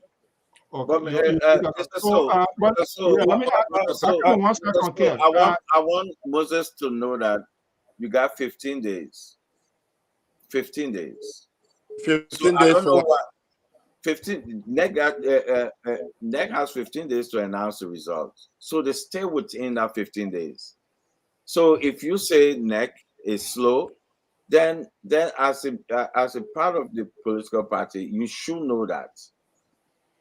So you see that sometimes it worries me. It worries me when an intellectual of people who's supposed to inform our people is saying this. We got 15 days. If today, if over the 15 days, then you can comment. But within the 15 days, you can't say anything, because you represent the political party and you need to educate our people. I support candidates. I'm not part of any political party. That's fine. But you are an intellectual. You know that. Let's leave it there. Let's make it. That was the basis of moderator. That coming by Mr. Jones. That was the basis of my question, because on the first day, the NEC made it clear that those final results are by the 25th. If anybody listen, which is within that by the 25th. And when I know when there's a runoff, then it's a 10 days. That is strictly on the book. You want to come in quickly before we go in? I'll go to Jones. Hello? Yeah. Go ahead quickly. Yeah, I just wanted to come in with something. Tech is saying that the election was 100% supported by the government. Yeah, what that's is not true. The data from the UNDP? That's what I'm reading. The electoral process. What was that for? For observers. Signed among to be contributor of the world's election. And you see, this is why I tell Captain, you want to stop this kind of thing. You are not in the government. No, he's not. You know what they receive as contribution towards the election. And you're sitting there and say the government supported the election 100%. Besides, there are youth churches that are only taking part of this election. And when you come in to just say it's 100% supported by the government, you are lying. They're going to stop this thing. This is how your poor Georgia government said this time. And he's going through this critical time of this period of his term. That we actually have been even going through this struggle that he's going through now. But because of people like you, who are knowledgeable of nothing of how government works, and you guys just come up and say things like that. What happened to the $88 million? Where did it go? Thank you. Okay, Okay. Mr. So, let me answer that because Mr. So, let me say this here quickly. So, can I answer this? Hold on, Mali. Can I answer this thing, Mr. I'm gonna challenge my sister out there. If she prove that the government did not sponsor this, if she can prove it, I'm gonna challenge her on this platform today. What I'm saying. And if she check, I want her to do her own case study, not me, because I know. And everybody, if we prove that the government sponsored this election, I want her to come out and apologize publicly. Because this is all these funds that she's talking about is for observers. The election, I'm talking about election. People don't know the difference between giving money for observers and the election. The election is solely by the government. No international, nobody. This election was funded 100% by the government. That's why you see the government talking about even paying another $50 million for the runoff. It's going to be too much. The runoff is the government. This particular election, the funding for the election is from the government. You remember one of the questions that journalists asked about, I think it was the first day to the commissioner about something, and she said, we never received the funds from the government to do that. It's something I will look for, and I will look for it. Something about let me progress. Listen, it's the purely furnished and financed by the government. I know that.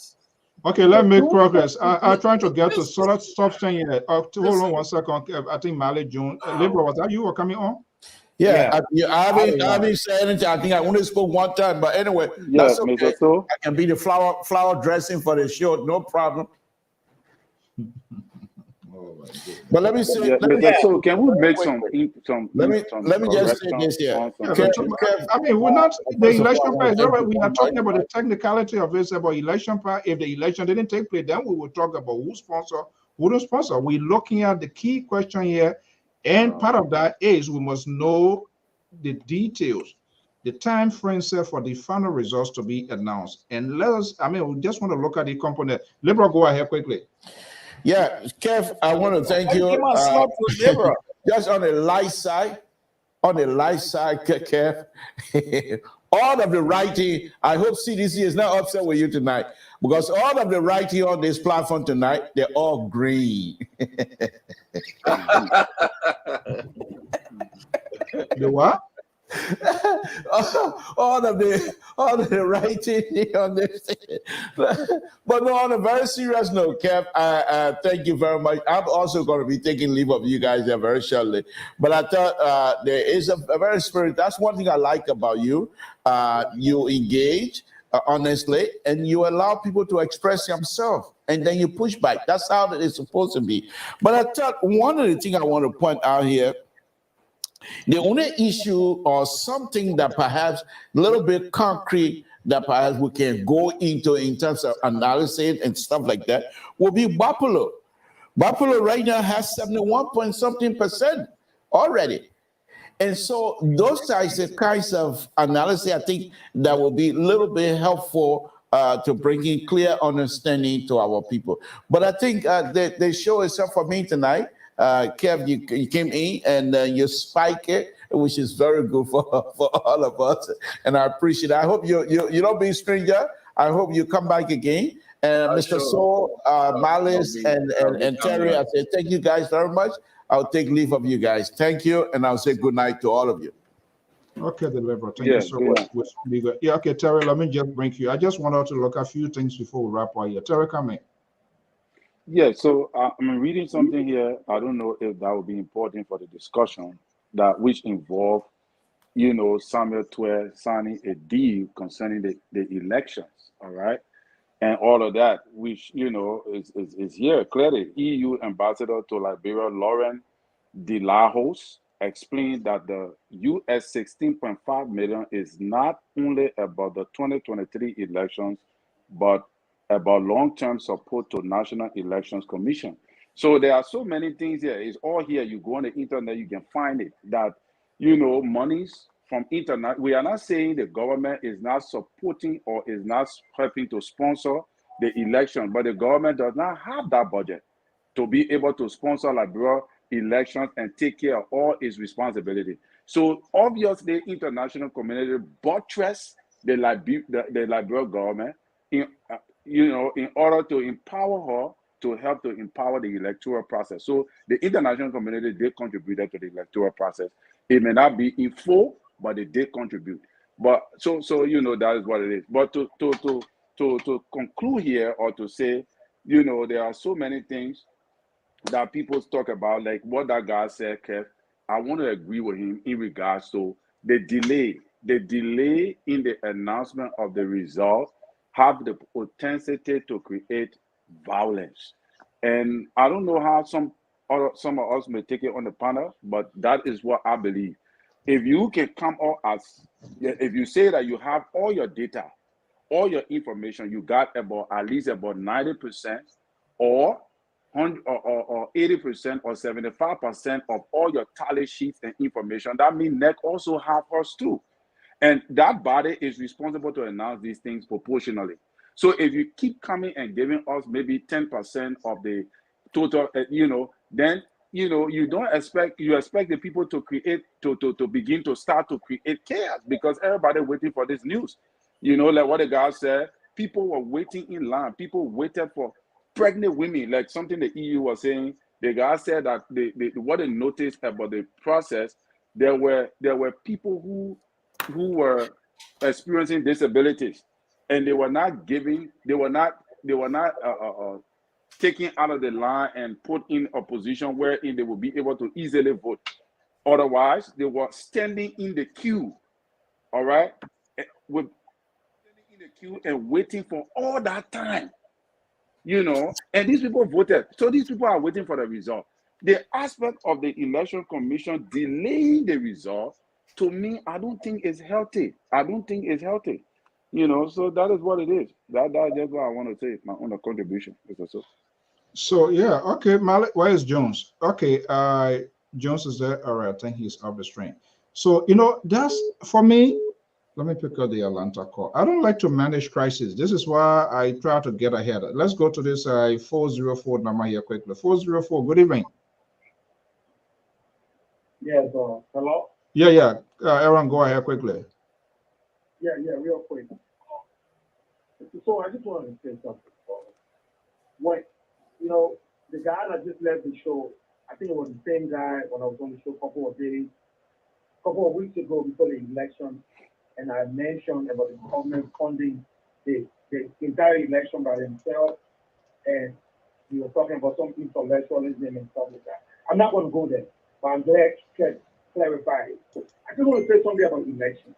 Elections, people make projections, okay? Making a projection doesn't mean that all the ballots or all the votes have been counted, okay? So,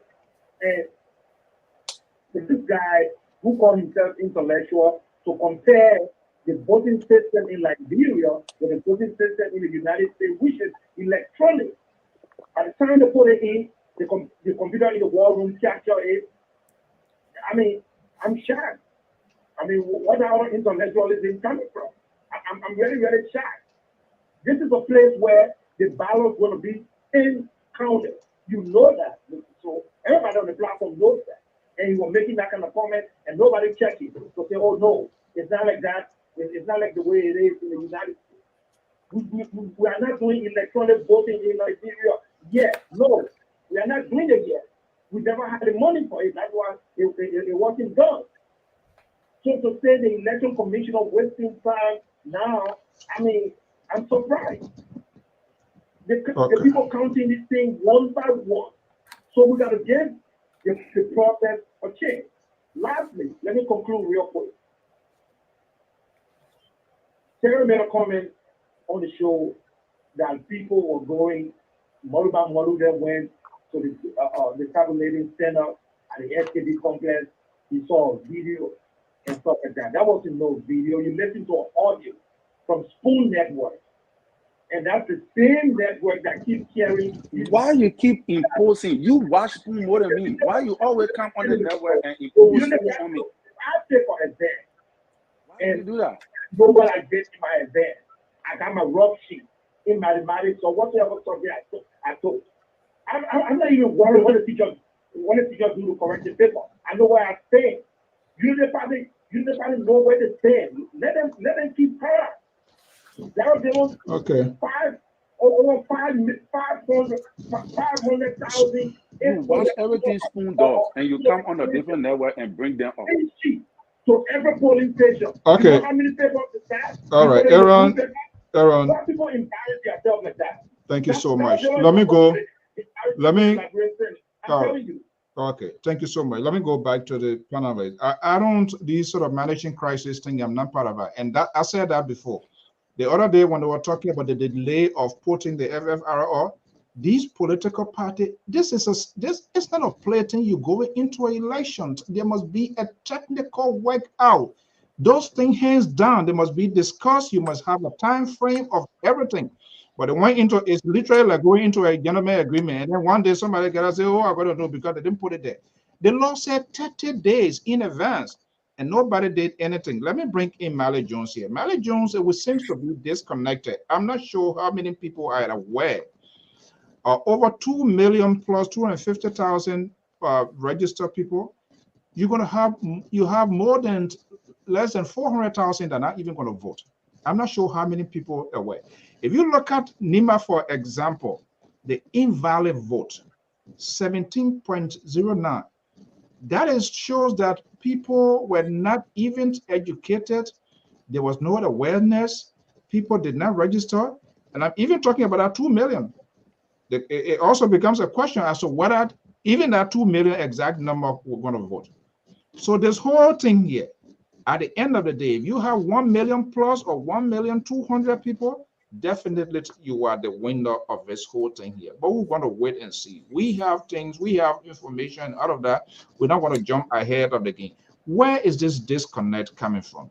What is shifting this year? I've been figuring out to study how this whole thing is happening and nobody is really paying attention to it.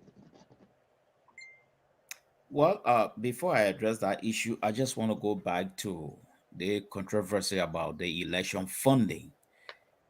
There are sources in the newspaper Data Observer.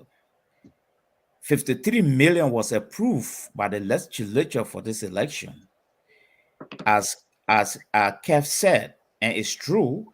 And 49 million were made available to the NEC to run this thing. Apart from that, 25.5 million were made available by the international community to close the gap. And that gap closing, it was not for election funding. It was strictly to facilitate the upkeep and the movement of the 6,000 plus observer in Liberia. Yes, we got to get that very clear. That record is there. Liberia, someplace there. Okay.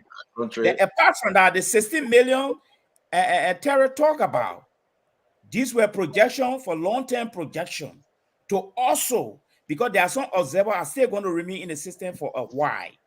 All right. Yes, and some of them came earlier before even voting started. So this is how the funding is coming about. But truly speaking, the Liberian government is the Liberian government responsibility to fund these things. And we should put it in context. Whenever the international community send money, They send their expert behind the money and take Yes, it back. they don't. Yes, that's the way it works. They don't Yeah, give I you want to put cash. this in perspective. They don't do And that. the other thing I want to put It's into through perspective here is USAID. that It's heavily regulated. yes. Yes, sir. And the next thing I want to put into perspective here is this. All the results that just came, they are inconclusive. There is nowhere telling me that a particular candidate has won a particular county. The information provided here is that people are leading. So I just want to put that in context. Yes, they are all leading. No one has won any one single county yet. Yes. And the next thing my brother talked about electronic voting. Yeah, we can compare Liberia to the United States. All right. But my question to him now is that the same Liberian government, in conjunction with the European Union, they used $12 million for biometric system. It was a banner in the middle, and they went back to the old system. So I just want to get that on the record straight, because they are all in our tablet in Liberia. So, Mr. So, with the technical issue, the disconnect here is that I don't want to be a bit apprehensive on this platform about this resulting. No. It is said that 15 days. We are just gone 3 days. So I think the election commission is even doing well to get all that type of result at this time. I think they're even doing well. Exactly. You get 15 days. I guess the election was held when? The 10th. Today is what? The 13th. So what are we crying about? Are you?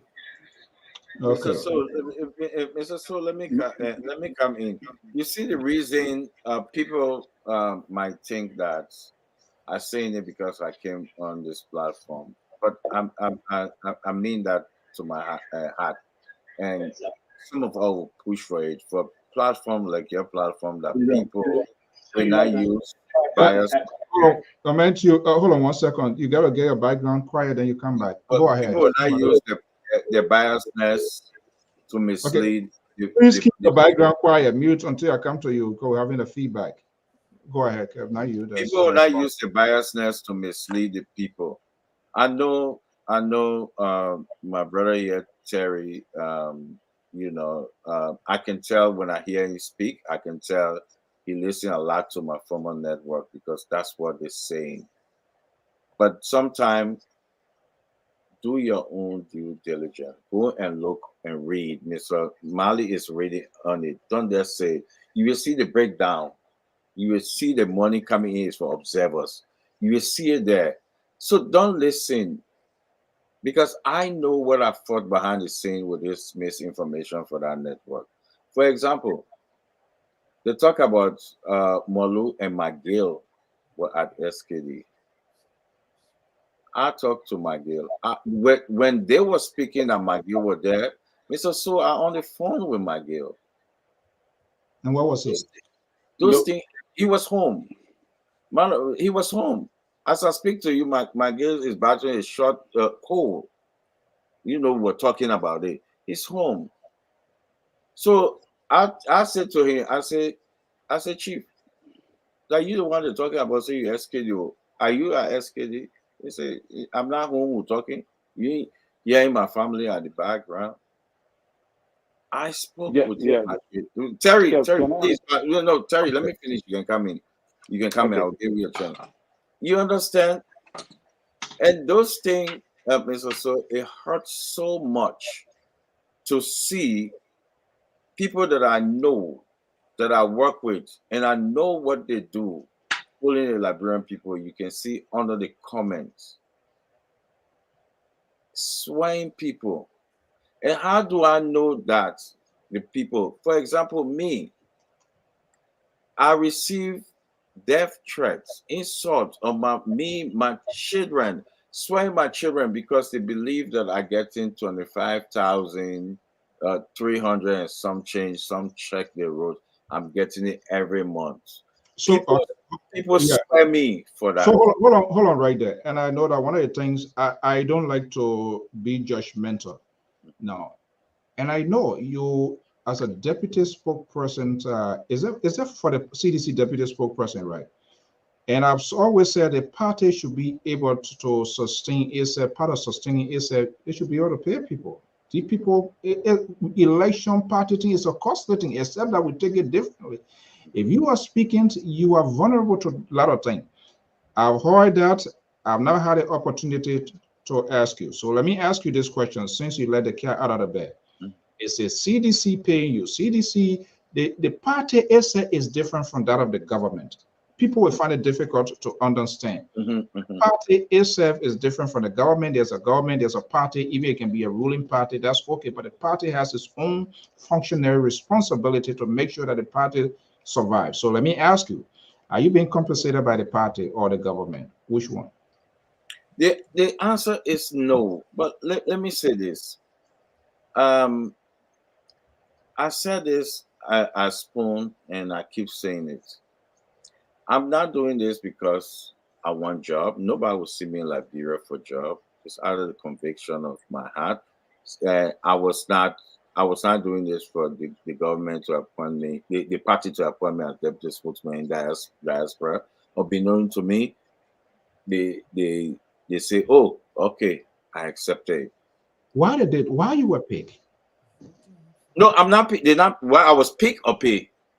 Why you were selected or appointed to do that position? Why? But because I think they believe that I will represent the party in the diaspora best. So they go through the vetting, they check, and they came out and they picked me, and I accepted it.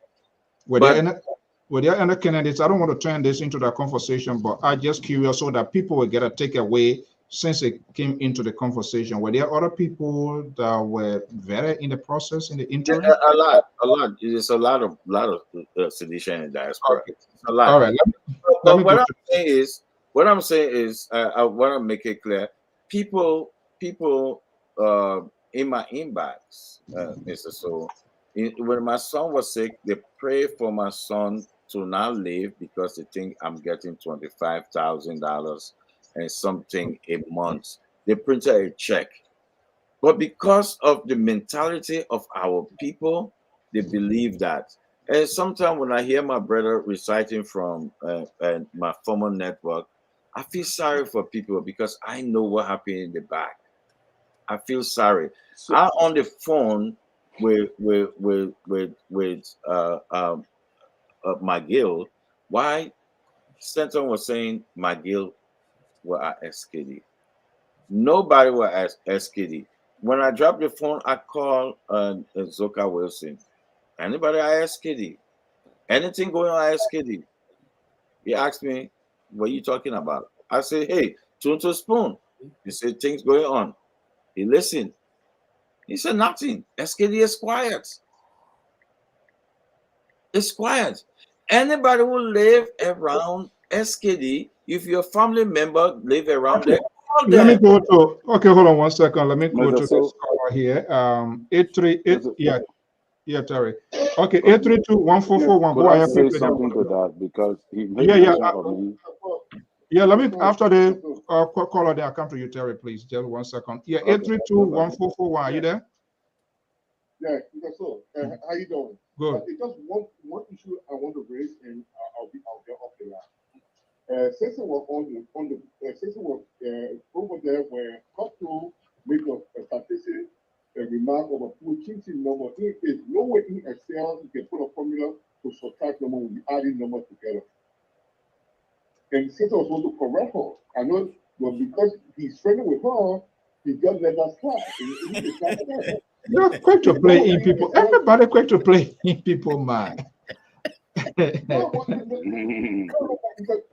No, but I think I stated my position. There's no way numbers change based on how they are that we see that electronically. Sometimes when it comes from a small district or small region, and that region is a blue state or red state, obviously you see a pivot in that column. But when another one comes, a trick about to have a specific formula to change things, I don't know how that happens. But go ahead quickly before. The Sensei is a mathematics statistic. He's a mathematics person. Okay. All right. So okay. So well, do that way when Sensei come on the next day, then you can throw that to him. Yeah, I'll bring it up. That's because Sensei was still on the show, so he could correct us. Like it was not possible.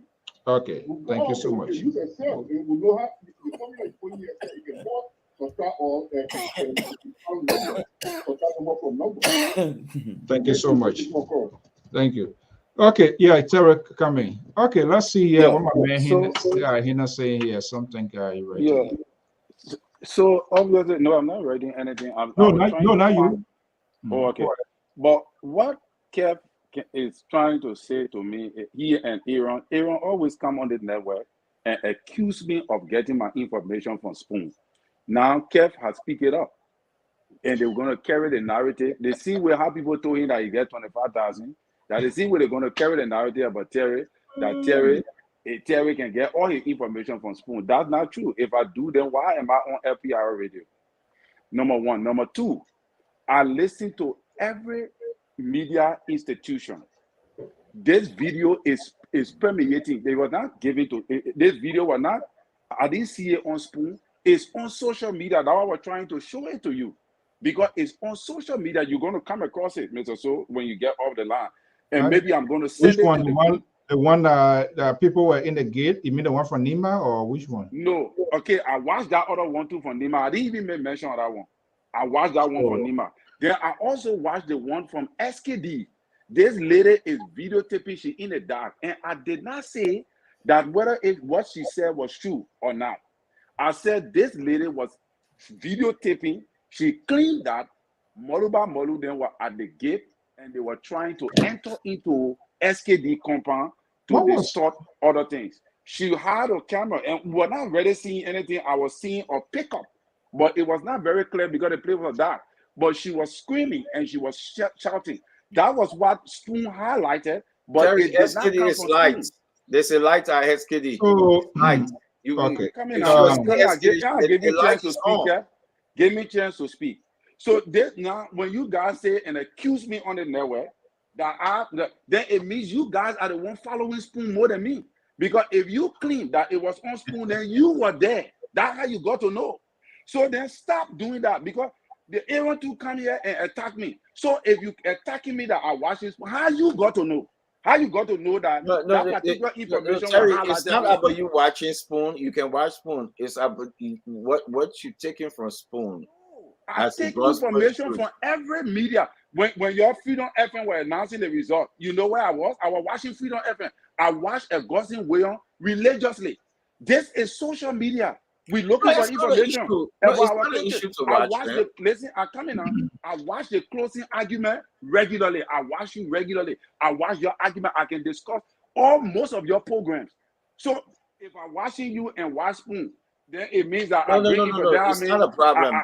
You said the way I speak is like to say I'm a person who I living on Spoon. No, I watch most of social media and this network. Lpr, Mr. So can attest to it. More than 2 to 3 years ago, we used to call on the show when you didn't even have the program. We used to partake regularly on the show when Spoon were not even in existence. So just look at you guys so Terry, but to close, Mr. So, to close on this discussion is that there are information here I wanted to read about this whole money thing. Which money? Concerning the election? Concerning the elections. That the EU, the UNDP, they gave money for the electoral process in Liberia. And this was not only about observers. This was to holistically fund many areas when it comes to the electoral process in Liberia. I agree. Even it is stipulated here. Yeah, go ahead. So it's a value point. I just like to address the issue. And this is the messaging aspect all of the political parties they like. They're quick to be distracted. They're quick to be moved. They are reactionary.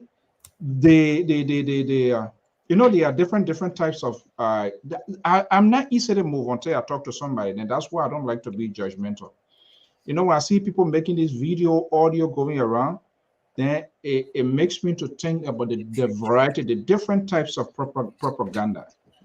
Somebody stays in the darkness. Somebody say, I can stay anywhere. I'm not saying what she's saying is that, but in a high tension part politics is in a day. I can create something here, I can do something here, and this is where the subliminal messages come in. And that's one of the reasons some of the parties going to be victim in this here. I don't know who's going to be victim because they were quick to be distracted. Somebody can say something, then their whole message or that whole week, they go on that person. Why will I don't understand why it is. You must have the propagandists and you must have the people who must sharpen the message of what you want to achieve. And it's not like that. They focus 99% of something that is not even beneficial, eventually going to hurt the person. Look at the position. I know people are going to get pissed. Look at the letter coming. Have you read a letter from Louis Brown, the ANC? Yeah, but I didn't want to send a letter in the chat room. Again, Yeah. I didn't get that one.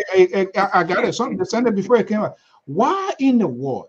These people, first of all, this is the soundbite of the NPP tailored, grown up people there. Louis Brown, they would do anything possible to solidify, to say, don't worry, everything is okay. The Liberian people. But what did they? They were dishonest. They have their people to represent there. They have people being in the place. They just didn't do their work. They just deceived the man. For you to come to say those sort of things alarming, it means you as a campaign. This is the same man right under his wife. Money went missing, and today there is no action. So why will you come for you to say things that are for me to believe it? That's just show their dishonesty to people who they profess that they support and they have commitment to them.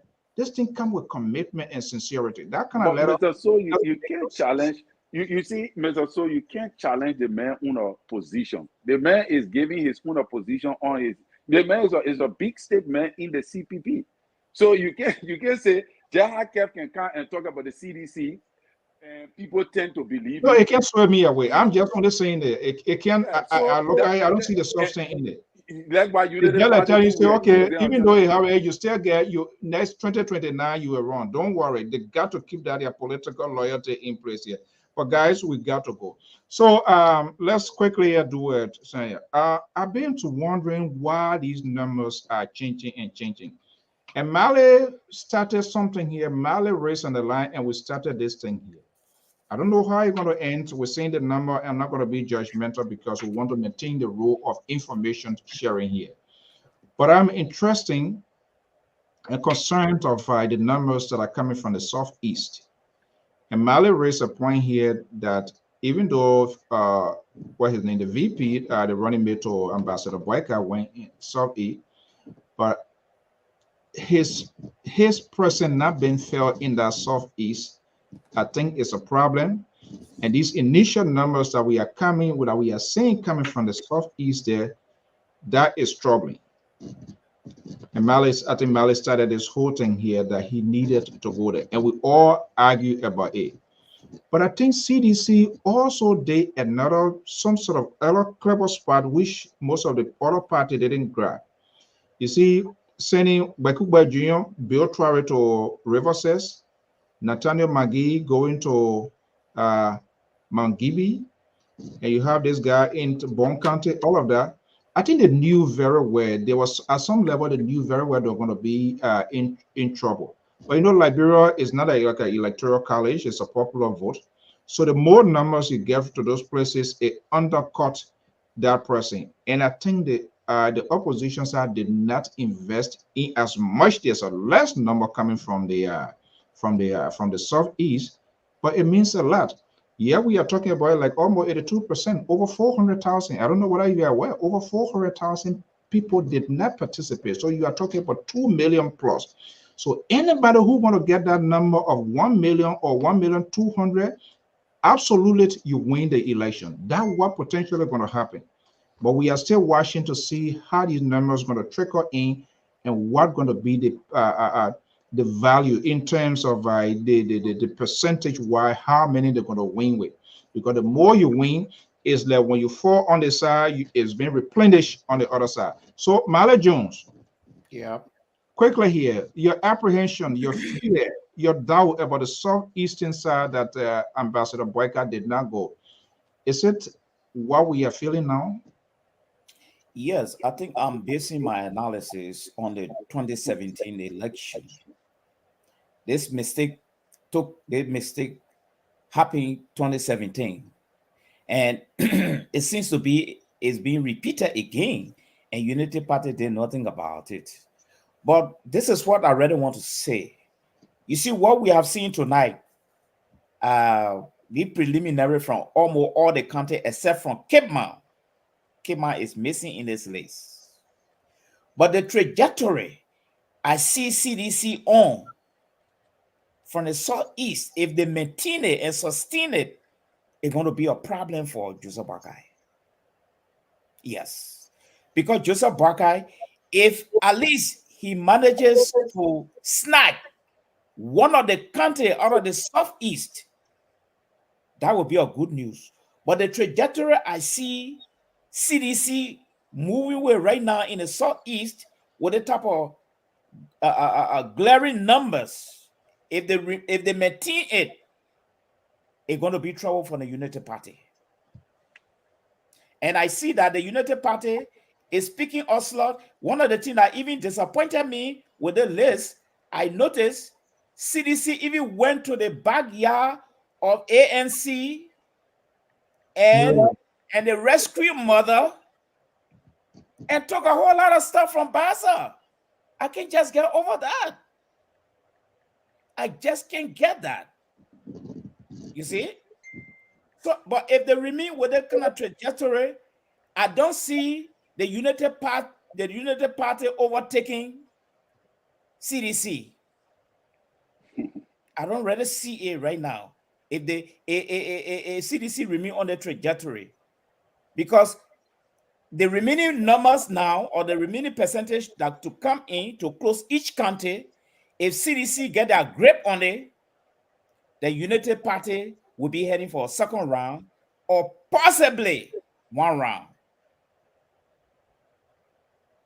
I hope I'm not playing into the. I hope I'm not going to the playbook of Kev, but from my own statistics, I just want to be frank with this. Yeah, because it seems to be the United Party, from my own projection, might get stuck somewhere, and CDC might be leading with the type of trajectory. Because already the 6th county, they're speaking well of Unity Party, of CDC. So that closing aspect, if the Unity Party don't jam it and they get stuck to where they are, it's going to be a big problem for the Unity Party next week. Big problem. Let me break in Terry here, and then Kev as we try to wrap up here. Terry here, let's take a holistic approach here with respect to what Mali is saying here. And we were talking about that because, as a matter of fact, CDC should have been like a losing child in Grand Bassa County. ANC and Unity Party, one, because a strong supporter, 2 terms, a sitting senator of Grand Bassa County supports this. Darius DeLon, all of them have their background. Yes. And then ANC vice presidential hopeful already from there. So those 2 people should have been the one to really dip into the number. But from what we see here now, UP 36.24%, which is 2,800, and we see CDC 42.04%, 2,449. I never anticipated seeing this here. Is that a concern with this number here? We don't know how it's going to remain, but with this initial coming here, I never thought of it because considering the presence of CPP, VP slot, and Senator Kanga Lawrence, like Mali said, Model Rescue, Darius DeLons, and all of those big guns, we thought it would have been something. Is there a concern with this here, or are there other numbers that will come in we don't know yet? Mr. So is not a concern. What Mr. Mali is not taking into consideration, I just pop up the 2017 electoral, the entire Southeast electoral results, matching it with all the rest of the other countries, counties. You must understand that in these results, The way President Weah beat Ambassador Boca was ridiculous in most of the counties. President Weah dominated in almost all the counties, not only even in or the southeast. That was why he was able to secure. All right. Right now, it's not the same. Like, for example, Grand Judah, we are 28,130, which constituted 88.5%. Boca 3,402, which constitute 11.5%. In these elections, Ambassador Boca is claiming more than this particular percentage in President Weah's stronghold as well. All right. Grand Coup County, 16,000. 90.9%. Boca only got 9.9% in Grand Coup County, which I think that Ambassador Boca may pass this particular number right now as we speak. In Margibi, not Margibi, but how you call it, play? River G. What was the number? What's the number for Grand Coup? No. You gotta take time with the statistics. What's the number for Grand Coup? All right. Let me show. Grand Coup County is 16,000. Grand Coup County was 90.1%. You talking about now? No. Or then? 2017, not now. 2017. I'm talking about 2017 elections. Oh. That was the first round. That was in the first round. Yeah, I think that was in the first round. I think that was the winning. No. That was in the first round. This is the full result. That what I'm saying. I said that was the first round, not the second round. Coming now. How George Weah won Liberia presidential election full results. That is the headline right here. You can go and that's type what I'm it saying. The in. statistic providing it was for the first round. What I want to say, Mr. Mali, I'm trying to tell you that what made President Weah to win Ambassador Boca in the previous 2017 elections was because President Weah did not only win the Southeast. President Weah also won, or how you call it, play? He also won Lima, big counties. He won Monserrado County. What, Terry? Terry. Not in the first round. Terry. Look at your statistics for the first round in 2017. I will bring Kev in, but Terry, don't play into Kev Hassan playbook here, because we are talking about 2017 first round. President Weah struggle. What we are seeing now, we are talking about 86.0 something with compare CDC. that time up to now. We are having for Nima right now. For Nima right now, we were still having every result now for Grand Crew is very bad for UP right now, even though it still continues. That's what I keep telling you, but you're not hearing me, because you believe that once Ambassador Weah wins Grand Coup and the Southeast, those 6 counties with high margin, that means that even if Ambassador Boca do win Nima County with also a high margin, which the bench, the number equivalent is almost the same. If Ambassador Boca wins Nima County with a higher margin, which we're looking at, and also win bombing Cape Mount and Bapolu with a higher margin to which we're looking at. You are trying to tell us that it will still not be able to match. No, it will still not be able to match the South. No, that is why you're trying to no. say The percentage will not be in Joseph Boca's interest. No, Terry, what we are saying. That is why I keep saying. Well, that's your. So you listen. Let me bring Kick. Okay, I said, moderator coming. I said the trajectory I've seen right now. If CDC maintain it, the argument you bring in that if they win Nima or the other places, it will march up. But then the only thing I can tell you here is that if it does march up, then we'll be heading for round 2. So Joseph, no, I come in now because where we were hoping the southeastern coast. I mean the south north counties like Monserrado and other places. Look at that Monserrado, for instance. Joe, we are the trajectory there. It's not a good news for Unity Party. So what I was thinking on is this. Joe, we have always used the 6 or Eastern County as a backup and that the same strategy he brought, a unity party did not learn that strategy. So, Mr. Mali, these strategies are not working. I come in now, Because Ambassador Boka is way ahead of that strategy. I come in, a job we are no look at the trajectory, look at the numbers.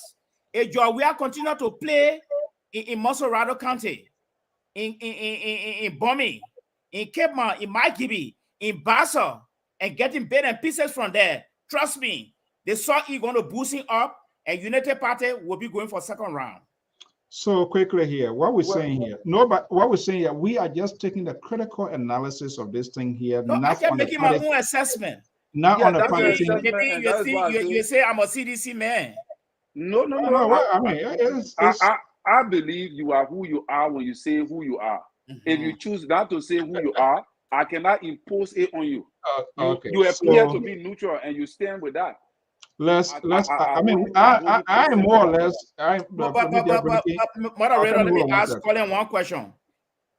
The provision the Japo offer the 15 county, the number that you see there, are they promising number for Unity Party? Well, the numbers, to be honest with you, yes. The Grand Coup, those 6 counties, yes, they are going to fall to President We are with a good margin. Why? But those margin, why? Yeah, why you believing so when it's stupid falling to you? Why are you? No, it cannot. Why? Those particular places are President We are stronghold. So why you didn't go there? Then you agree with me now that Joseph Baka don't have a stronghold. The Bassa should have been won. It's not working for him. Mali, stop this kind of thing. Stop. Okay. The Grand Bassa County. Let me tell you something. The votes in those 6 counties are just 300,000. That's what I'm trying to tell you, but you still not getting it. Nima County alone is 300,000. Which mark up with the whole 6 counties. So even President We are. It doesn't work that way. Yeah, Mr. Oh my God. It will not work that way. Terry, I know where you're coming from. What we are saying, we are taking an honest and critical look of this whole thing. And this is how election works. This is why you must have your base. If you tend to lose your base, if we look at Liberian politics is on a travel line, I'm going to bring you in case we're not making you a spectator, but we're just having a conversation. That's why we say here Joseph Boyka needed to win big in Lofa, because there are other challenges. In the first place, we had a conversation. Really I'm just talking something. And by he not going to the southeast there, where he knew he fell short before, that's a problem. Look at what is coming from Nima right now, tentatively, even though more going to come. Where you have 17.09 invalid vote, you talk about 11,000, and your vice presidential candidate is coming from that side. Prince Johnson is coming from that side. So it is obvious the strength of the president in the last time around going to diminish significantly.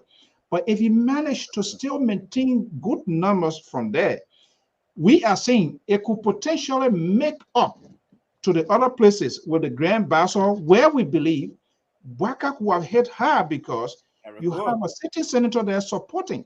I mean, we just try to be realistic. Mr. So, Mr. So, let's take for example, right? Yeah. If Ambassador Boka leads, which I believe he is already in Nima County with a high margin, and he wins what's the problem? County, what could be the projected? Magibi. What could be the projected margin? You think so? The projected margin for Nima County are looking at anything from around 200,000 to 50,000. That is what I would give President. We are around 50 to 60,000 votes, and I would give Ambassador Boka 200,000 for Nima County. Okay, let me bring Kev here. We are about to be wrong. I beg you, before Kev come in, I just want Mr. Colin one question. Can you definitively tell me where are Joseph Baka's stronghold in Liberia besides Lofa? Besides Lofa? Yes. Oh, Ambassador Boka stronghold besides Lofa have been. Well, I would not want to say he have a stronger hold other than Lofa. No. Be sincere. No, be sincere with me. Yeah, I'm being sincere. He got one stronghold, and that is Lofa County. No, I said besides Lofa. That means besides Lofa, Right now, Ambassador Boka is claiming or most about it. I would not say it is a stronghold, because a stronghold is a place that every time you win that place, Yes. every time you win it, Yes. Ambassador Boka does not have any other stronghold besides Lofa County. That is the reason why he aligned himself with Prince Johnson and Jeremiah Kuhn. Okay. That has stronghold other than President. You see, one of the things you're not really discussing on the show, that is, I think, is kind of biased, is that you are not discussing President Weah mistakes, his errors that he made. No. You people are not discussing because Kev is here. I agree. I'm not going to hold you guys. Wait a minute now. What I'm saying so are you saying we're pleasing Kev? That what you saying? So wait a minute. Wait a minute, Terry. Like you are not, Kev is a big fish.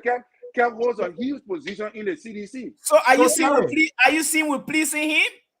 Terry, first of all, you people are weighing down Ambassador Boka and leaving President Weah. No. Let me learn, excuse me, Mr. Collins. We are just making technical analysis here. Making technical analysis and not looking at you are not balancing the discussion. You're putting all the weight on Ambassador Boka. When you is the reason. Okay, you know what? I'm putting all the weight on let me take that. I'm putting all the weight on him because he's trading. Here is the thing. Oh, now he's trading. But yesterday, 2 days ago, it's possible for tomorrow for him to be ahead. Possible. So, okay, guys, hold on one second. Let Terry get it out of the chest. Mr. So I wanted to learn my thought. So that's what I'm saying. I want to get it out of. But you said something important yesterday with bias. Against, I don't know, is it against or in favor? Yeah, what I mean, this particular discussion we're discussing now that Mr. Male pulled out. I'm trying to say in the discussion, you guys are being biased in the sense that you putting all the weight on Ambassador Boka. We are having a discussion of probability. Who is the main challenger to President Weah here? Ambassador Boka. Okay, so what should we be talking about? We must be talking about his pathway to presidency. Don't you think so? And forget about. No, it's up to you. That's but you're talking about what to discuss. No, what I'm saying is this. What I'm saying is this. Since you guys refuse to understand me, what I am saying is this, right? President Weah never had today. It's supposed to be a shocking news to everybody that President Weah is falling the way he's falling in a huge decline in Nima County. But you guys refuse to discuss that. Discussing President Weah strong. Knowing very well that. Come on, Terry. Here is the thing. Let me break in Kev here. It is obvious that the president going to fall. It's a reality we are talking. It is obvious that the president going to fall. One, you have a vice presidential candidate who is going against the president. Two, you have a sitting senator who collaborated with the president in the last election, which of course augmented his political strength. Now there's a divided horse. So it is obvious. But I'm just only telling you with these initial numbers coming in where you have 17 point something invalid, which is 11,000. So it means United Party should have invested resources to the extent that the president shouldn't even get 10%. Because you want to win. Excellent. That's what we're talking about. Yes. But you don't want to understand because against you. Kev being obvious for a little 10 minutes or 20 minutes. Kev, let me ask you here. So let me ask you here. If you want to answer, fine. If you don't want to answer, fine. Nima is a consequential place right now. The last time around, the president had the support of Senator Prince Johnson and all of that. Now there's a divided horse. Insult to injury, there's a vice presidential expiring right now. How much is the ruling establishment looking at for NIMAT that they got a good percentage the last time around and a lot of investment roles and other things being going on there? How much is CDC looking at to grab out of NIMAT to say, yes, this is what we wanted and we got it? You see, I've been listening to you guys try to talk to Terry about this. You know, one thing I love to let people understand. You can try try and understand, if you have a clue about the electoral college in America, you although we don't have it in Liberia, but you would get some baseline, you know, you get you get the fundamental of election, how it run. You will have something there. There's a reason why in America you see the running to men. Men have full electoral votes. Full. Then you ask yourself, why are you running to men? Why do we go to men to campaign in men? Because when they go head to head, men can take you over the top. What you're trying to say, and that's why I hear Mo Ali and the other guys, sometimes I just say Mo Ali, maybe either politics or the Liberian government waste money on you to send you to Leeds University and come and just talk thing and fool the people. Okay, oh, the Southeast. What you're trying to explain to Terry, he don't get. If the trend and the government keep being formidable in Lofa and Nimba, and keep Nimba and Lofa to 50, they're where the Southeast coming to take the president over the top. So watch and see. Let's say the trend going like this. You guys, they be 50, it going like this. In order for Buckeye to do well, he need to run the table in Lofa and Nimba. The last time he had 90-something%. I think he won. He won Lofa. I think in Bapulu. Took him to the second round, but he was gone because he ran the table. But if you go, if 5 out of 6 lawmakers in your county and you're losing it, even as we speak right now, with everything we're looking at, the 2 senators for Lofa will be CDC. They're not talking about that. They're not even worried because what they listen to the blue bag, the CDC blue bag that Dillon put those tally sheet. That's why they listen. They're watching all those things. Oh, we got our tally sheet. But you're not looking what's happening. You're not looking at the numbers. What Mr. Mali and tried to tell Terry, you are not doing well in the Southeast. You're not there. You're around the 6%, the lower, the this in Maryland. For example, they thought they were going to do well in Maryland. They are not doing well in Maryland. Look at Monserrato. Monserrato, yesterday, it was 1,000 vote different from CDC, 1,000 and plus. Look at your numbers. And CDC and UP. Mr. Mali, look at the numbers right now. How many thousand difference today in Monserrato? CDC is pulling away in Monserrato. Look at the numbers from yesterday and today. Yeah. Look at the numbers.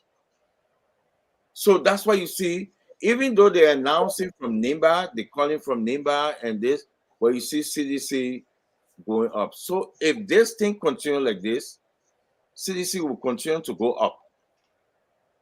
But that notion of they're feeding you guys. Oh, my brother Fagon say, matter of fact, I just missed call from him on the show. He's saying that, oh, this will swallow this. This will swallow this. Listen, you're not performing the way you're supposed to perform. It happened in the last election in America. The Democrat performed in our red states, which is Arizona and Georgia. I said that yesterday. Took them over the top. What? Donald Trump did not perform in the blue states. Let's go back to Obama. Virginia were red states. Clinton make it blue. George Bush make it red. Obama turned into blue. Florida went red. Obama turned into blue. If your opponent, Terry, formidable in your backyard, it's a problem. And let me ask the question to Mr. Mali and Mr. So. The Unity Party is formidable in the Southeast. What You is know, the the party, answer? I mean, the thing about it, people just don't like to say the truth. Yeah, There's a they are not. missed opportunity. There's a missed opportunity. Unity Party, they got the momentum. Remember, we're discussing. I said, I don't know how they got that momentum. When the president was going to Southeast, they said, why the president campaigning? While you were doing there, you were literally and Prince Johnson. They were after creating all of those things. Oh, all the people for the Southeast, you're not get road, you're not do this. Okay, you say it. That you go there to make the argument to demonize the president. This is the president you voted for X, Y year time. See, what is he coming to tell you now? Do you want to see this sort of role condition? They didn't do it. He went there. So he going back now. He going for a conciliatory reconciliation. Hey, okay, y'all give me a chance. I didn't do it because of X, Y, Z. You didn't go there to counteract it. Now you give him a free pass and say maybe because it's a 300,000 vote. 300,000 vote, that's a lot. So, But Mr. yeah, So, how many? Mr. Mali, Who are the two Mr. candidates Mali, in the Southeast? Terry, Who are the Mr. two Mali, candidates see in the the difference so Southeast? amongst right? You say is Unity Party formidable in the yeah, Southeast? it's the So, who disappointment. are the two candidates in the Southeast right now? Right now, the two candidates, I would say it's Ambassador Boyka and the president. And this is where the disappointment comes in with the Unity Party. Because yeah, Maryland, we No, talk. who's formidable? Is the Unity Party formidable in the Southeast? No, Terry. you are the one in the lead. I agree. No. I'm not talking about the lead. But we are also there. We formidable. No, you there? Are you formidable That's there? not formidable. You look That's at the not number. what I How call are you formidable? Okay, let's agree. If you're going to 40, if the in 50, you in 40, you say, yeah, you are challenging Yes, you are crossing the gap. We just want to be realistic. Yeah, the disappointment comes from ANC. Cummins, he was in Maryland. I tell you. That should be his own stronghold. But it's like our God losing an election and having CDC to be in Maryland. He could have cut that gap. He could have gone in that gap to even make a Unity Party to say, okay, we'll get it because we're ANC there. But see what happened. Look at Grand Crew. I mean, these are the initial numbers. And like Mali said, if it keeps on, then we are wondering where that break-in will come. It's not a matter of people just want to be realistic. It's not somebody. If I were in your war room, so CDC is formidable in Lima County. If I were in your war room, let me tell you, is formidable in let me tell you something. Okay, let me explain this to you. No, let me explain this to you, Mr. So. Let me explain to Terry. Oh God, Terry, you have your stronghold, you have the middle, and the two parties get a stronghold. Right now, I will give Lofa and Nimba the stronghold for the UP. The Southeast, I will get the stronghold. So we look at the middle now. There were Bong, Bassa, Monserrado, all the places come in the middle. It's up for grab, right? Okay. Yeah. So when you look at those places and you see how CDC performing versus your stronghold and how you performing in their stronghold, I just want to give you that picture. Yeah. Are you getting the picture? I understand the picture. CDC doing well. CDC winning Bassa, CDC winning Monserrado, according to NEC. Very formidable in Bong. CDC winning. You can say lead, winning, lead, whatever. Okay, CDC. Okay, let's say lead for your argument. CDC in the lead in Monserrado, right? In Bassa, right? Formidable in Bong, right? Doing well in Nimba. Doing well in Lofa. You're not doing well. You are doing poor in Nimba. You are poorly performing. That's your stronghold. Just how I'm poorly performing in your stronghold. Okay, let me ask you. Are poorly performing Let me ask you, Terry. So stop If doing CDC that. if CDC get 30% in NIMBA, it is good or bad? 30% in NIMBA is good or bad? It's not good for you. Even though it's not bad. But it's not also good for you. So let me say this. If CDC get 30%, Oh my goodness. if CDC get 30%, right? And Yeah. one Gonglo get 6-7%. Other party get 1-2-3%. It is good for you. Oh, look, let me tell you something, Kev. You're not seeing the picture, right? No, listen. There is no picture here. The problem here is about percentage, all right? And the percentage, it depends on the total amount of vote, the total amount of valid votes cast. No, I'm asking you now. And if CDC get 30%, so what Gonglo get at least 7%, right? So Terry, so go to 37%, right? Let's say the other party then get 1-2%, right? So it's almost 40%. It is good for you to get 60% in NIMBA. That is a guess projection. I cannot agree to that because but look at Gonglo. Look at Gonglo. Gonglo is coming third in NIMBA.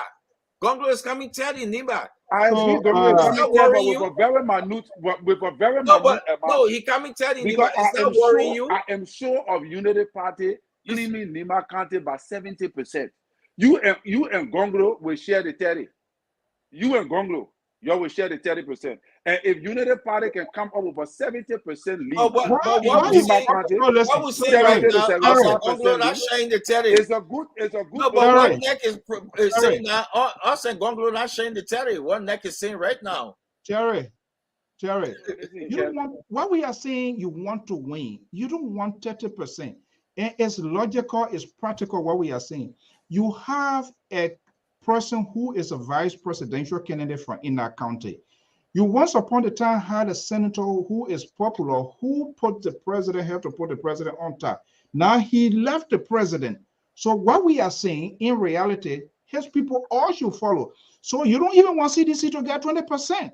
You don't want to get 10%. Mr. So, I am projecting a minimum guess of even if I know that CDC is not going to secure 30% in that particular era between here and Gonglo, but I'm saying even if you get 30%, looking at what we are projecting from most of these counties that carry huge number, CDC cannot win these elections. CDC cannot because of the Southeast. So then let I would not agree with Mr. Mali. I would not because it's not a matter of being agreed. That particular analogy is a projected analogy that flows from Mr. Mali projection. And he wants to stick to that because he believes that because Ambassador Boka did not go to the Southeast, we should agree with him that Ambassador Boka will lose these elections, even though he's winning highly in big, huge counties. And that is where I don't want to agree to. No. Mr. Collins, point of correction. In the first place, NIMBA, CDC took 12,000 votes there. It was surprising to CDC. They're not even supposed to get that kind of number. Don't make it simple here. Don't make it. Listen. CDC is surprised they even happy because they're not even expecting the kind of number where the kind of where your vice president coming from there. When I say that Unity Party is also surprised to secure about 12,000 votes in the Southeast. When JMB never even went there. Okay, I come in the first place, Lofa County. It's very shocking to me for CDC to take 12,000 from that place there. It shouldn't have happened. Why would you say? Because that Joseph Parker stronghold, that man should get about 500 or 1,000, not 12,000. I agree with you, Mr. Mali. Okay. Besides that, let's go to Monserrato. If you have asked my campaign, I will fire you tonight. I swear to God. Okay, then let's go to Monserrato. It's surprising for Joseph Parker to sit down there, for CDC to take 86,000 at that kind of time. Look at Bassa. Look at Bassa. That man jumped over the two parties down there. He took how many from down there? 42,000. That's shocking. So CDC is even happy. What I'm seeing here is that Joseph Boakai should have been hitting the nail in all this era and CDC trading behind him. That's what I'm talking about. So Terry, I think that it should have been the other way around. Terry, I think in my mind that CDC is the one that is surprised that Joseph Boakai is taking these leads in these places. Because first of all, when Kev came on this place, he boasted of Lofa County. He boasted, and he still boasts of Lofa County based upon those senatorial candidates that he claimed that won those places and all that. All right, which he is aware that Ambassador Boakai is still going to claim a huge number on. And one of the things you guys, and I'm very surprised that you guys are not making mention of, that's future. Is the boost in Nima County for JMB. The boost that Nima have brought to the table, and the boost in Mount Gibby County, where what his name, Honorable Fallow Magay, for the fact, Honorable Fallow Magay is somebody I know very well. I grew up right, so I know him. When people say, "Oh, he did, he died," I can just be laughing because they don't know him. I know that man who talk. He's very quiet. I know him very. His brother, he on record for being corrupt and removed from government. But what this. That is you. But what I want to say is this, right? The Mount Gibby County, 100 and some more thousand votes. You're not discussing about the great leap of Ambassador Boakai in Mount Gibby County. I'm discussing what we published today to match Grand Bassa County, because even Grand Bassa, I read it to be surprised. To be fair with you, I'm surprised that even the Unity Party is really marking Ambassador we are in Grand Bassa County. No, I suspected. No, I'm not surprised. No. Mr. Connie, I'm not surprised. Right. It's not supposed to be. The rescue model is coming from down there. Dylan is down there. Okay, a lot of heavyweight coming from down there. So what was Charlie Bronski? So you see what you're doing now, Terry. Let me tell you. We see what you're doing. Terry, listen. What you're doing now in politics, you push your agenda. You don't say, "Oh, the person is supposed to do that." You undercut your argument. Listen. You are undercutting your argument. We are talking about the probability, your pathway, and you say, "Oh, CDC." We are talking about CDC should not get anything. You talk about 70%. That's nothing in my country. I'm telling you, just be honest with you, Mr. So, Ambassador Weah is not just an ordinary candidate in the race. So, Ambassador Weah, why you think? First of all, why you think other political parties had to join to get rid of to get rid of President Weah? President Weah is not a. No, listen to me, because the problem. That's why I say you guys are acting very biased on the show tonight. You know, you guys have the right to do that. But one of the reasons why I see that Mr. Malice is very biased in that regard is because he wants his opinion to stand. And Mr. Malice, your opinion will not always stand. No, I don't want my opinion to stand. And this election will prove it to you. Analysis. That's what about it. This election, I agree, but you want that opinion, that analysis you made. Okay, one more minute. Let's make our closing argument. Malice, you want to go first? 1 minute. Let me go first. I think I understand the position Terry is coming from. He's a diehard, and so he find it difficult to swallow the paracetamol I'm giving him. But no problem with that. What I'm seeing here is that I'm speaking from what I'm seeing here. What I'm seeing here, if it remains like that, the Unity Party is going to be in trouble. But if for any reason from tomorrow or Monday going, they change the trajectory, it will be good for Unity Party. Then probably we might be heading for round 2. But from what I see here, a CDC maintain this speed I seeing, they might go for round 1. I know that's a big problem again. Thank you. Okay. Terry, Kev, who wants to go first? Let me just go first. That Terry show, so he can. No, that's my show, my man. Don't do that Terry show. Don't do that show. Because, you know, I enjoy coming here and listen to Terry. Oh But my man, don't listen to more Ali now. I'm telling you, they're just there. You know how we will say so people had. That's what they do. You know, I want us to look at the the numbers. Look the direction of the numbers, how the numbers go. Don't listen to either us or listen to and anybody. Well, you're not independent, you're a unity party man, so you listen to your people. But out there, independent, look, follow the numbers and see.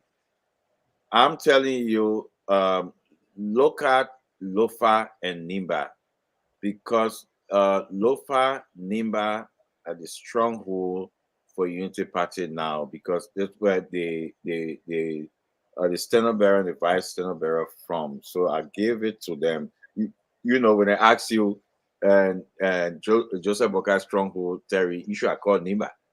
The reason why I would not call Nima is because a stronghold is a specific place that you have a pattern of winning. Joseph Boka does not have a pattern of winning in Nima. But your vice It's president just is happening there. right now. Yeah, I agree. It's happening now. So, But Terry, if we you don't say, want to if you relegate. say, We don't want to relegate the team. What was the purpose of Joseph Boyka making the pick for Nima? For what? Exactly. For the votes. yeah, I agree. Because Nima is a stronghold of the likes of Prince Johnson. So that is why, and I said it on the network, that Ambassador Boka did a very good analysis when he picked Jeremiah Kuhn. No. I said it But on the You're not Terry, network. answering my. Terry, You're not No, answering my Terry, question. Terry, from Terry, from the Terry, result Okay, Mr. I'm Mali, seeing, from the guys, result I'm Kev, seeing, I might Kev, conclude that Kev, yeah, Unity Party made a go with your wrong closing choice. point. Mali, yeah, let Mr. Kev go to the Mr. closing Mali, point. Terry, they get what they call the MDR, the collaborating with Unity Party. Yes. So by The extension, NDR. Nimbat is the stronghold. That's why we call it I a will stronghold. accept. I will That's why accept. we call it a stronghold. Is it? So I will accept. okay, so what you want to look at, the performance in your opponent backyard. That's what Mr. Mali keeps explaining to you, what he's saying and how the trend, how stuff going. So I want you to look. I know sometimes it's difficult. You want to stay in that bubble. You want to keep that thing to tell your people. But right now, what's happening in Nimba and Lofa? If this thing continue, I see you 2029. Terry, what's your closing statement? Yeah. So, in my own opinion, right, I agree. You say, well, because of the alliance, if you say Unity Party alliance with the Jeremiah Kuhn factor and the Prince Johnson, definitely it automatically become a stronghold for now. But when you say, where is Honorable Boka stronghold beside Lofa County, obviously Ambassador Boka in himself as a person, his only stronghold is Nima is Lofa as compared to President Weah. President Weah have a pattern. President Weah has 6 counties that is a stronghold. Even if Ambassador Boka goes there, those counties will overwhelmingly vote for President Weah because they are highly traditional people. I've been to Grand Crew before. We have to put someone or how you call it thing, immigration office there when Ellen was president on a on-made project. What I want to say is that these elections are very, very. These elections will be like Donald Trump. I said it one time on the show.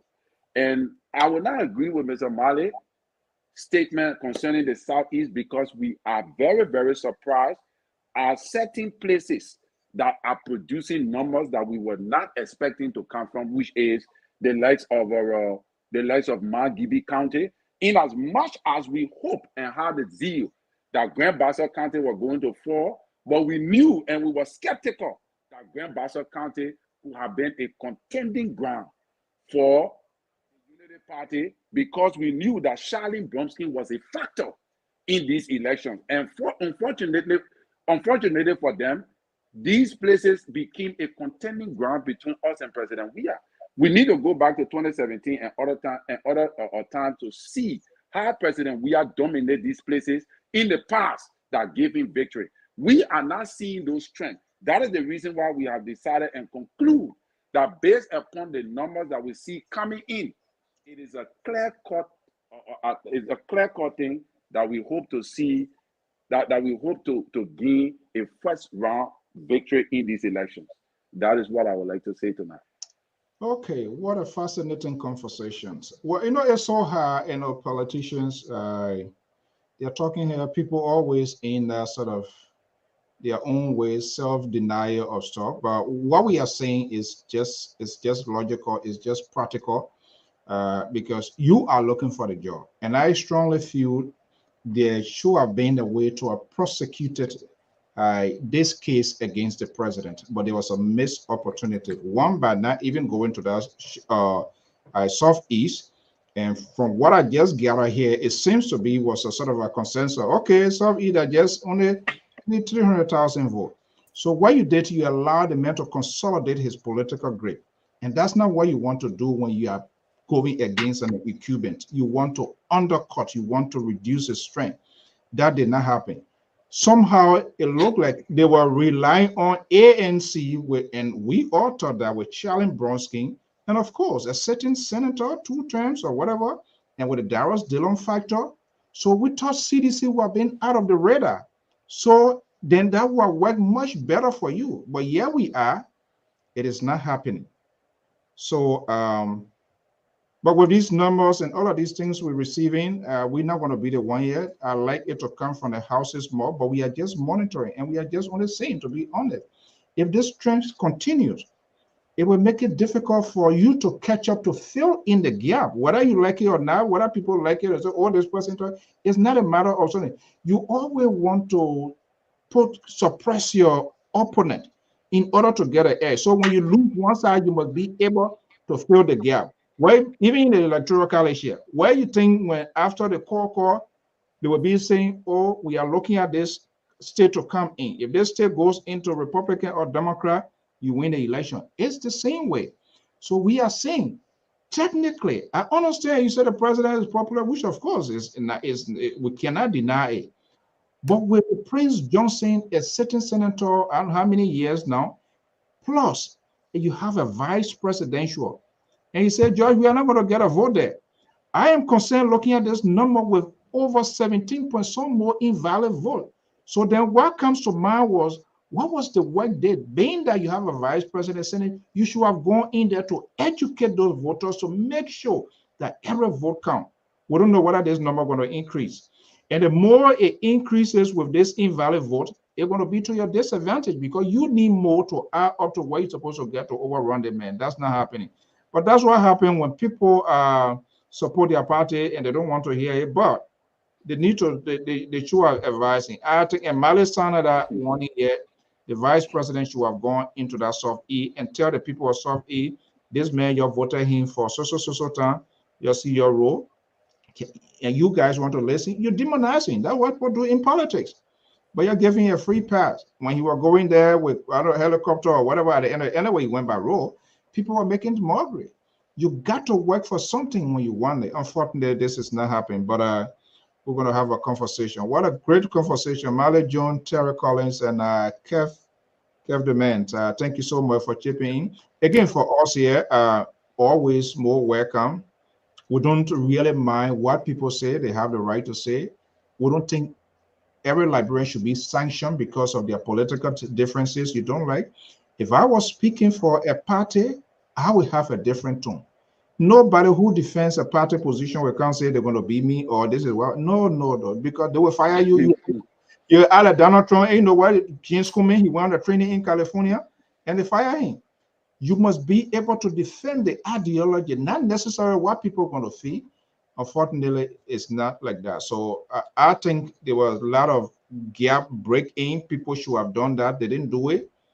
And so they'll get us to the point here. But I think the Election Commission is on track. The 15 days, they say on the 25th. After the 25th, then I will want. And that's what people also the 15 days giving you doesn't mean that why you should expend. No, that's it's not just what that's just not in what you case want. There is on something's the book. happening. No, you see, that's the thing. You're always wanting to, you want to, when it is there, you give them that time. That's Because the the man tell corporate you say time. they give you visa. The American So right government now, give you let be visa and say honest. go for Right 3 now, months. right When now, you yeah, go no, for 1 month. no. It's not applicable to that. It's not applicable. You're talking right now. If the election commission account out yesterday on our first day or today and give that whole result, the person win, you will come right here and start crying, baby cry, say, how possible? You're finished checking, you're finished doing this. So we must give these people a chance. Let them do their work. After the 15 days, they will cry on them. They will bash them. I will slam them. So what I do know, Unity Party knows what happened. CDC knows what happened. And Tiawan Gongro know it won't get out. Money by then, the other people they're going to get out. Cummings or all the other people they're going to get out. When it is not there, it is not there. When Fromo say when it buzz, we know. we know who's made it. Guys, who is Appeton? Who is Appeton, Mr. So? Who is Appeton? That was the work of the that was the work of the politician. You seen the tweet coming from Helen Johnson Sirleaf? Listen, you're seeing that why you're not sensitive. You were just looking one side. I thought that is what you were really going to discuss tonight, because in my mind, I think that if the Unity Party really saw that need it to be posted on the tally sheet, Helen Johnson tweet, and allow that thing to go through. In my opinion, if anything goes wrong in the election on the side, I will hold them responsible. Because you can't tell me that you didn't see this and you allow it to go. And now you no. You two, you'll be held responsible. You support them. You should upload that line. You didn't do it.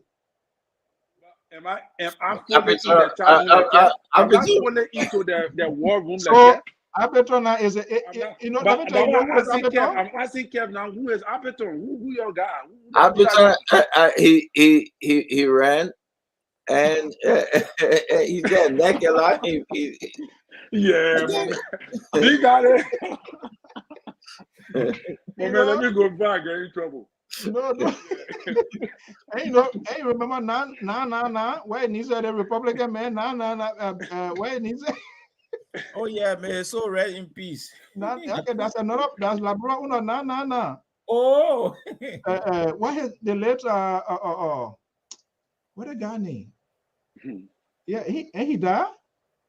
I think. Yeah, he died. Yeah, you're a Republican. He died. What is name, man? Look at Ellen Johnson Sirleaf tweet. That's what happened when you are concentrated one side. If you don't open the gap, you get distracted and just Is that the original Ellen page? Because they get someone on my Ellen, you know. Well, you're going to do the assignment. Hey, yourself get fake. Mr. So, I see you guys. I see you guys. Okay. Oh, Appeton the mystery man. Well, folks, we want to thank you so much. Your views, your comment, thank you so much. We always welcome views, opinion to be expressed. No matter what we say, you have the right to disagree with all. But sometimes we got to just be realistic. There seems to be, it's not yet conclusive.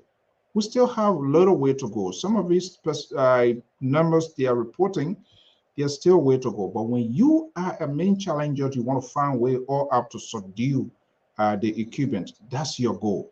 You don't want to make a case for him. This time around, it seems to be making a case.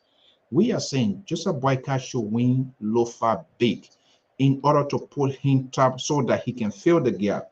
We are saying Joseph Boyka should do well in Nima County, almost 85 to 90%, because he got a vice president. And the reason you went in there to pick is for somebody to take you over the line. Not necessarily, but overall, he should have gone to the southeast.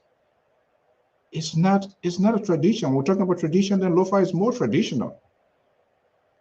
But if you decide, after your guy who lifted your hand to say, oh, all of your people from the side there, you didn't get your role, and you did not go there to follow through how you going to give them role.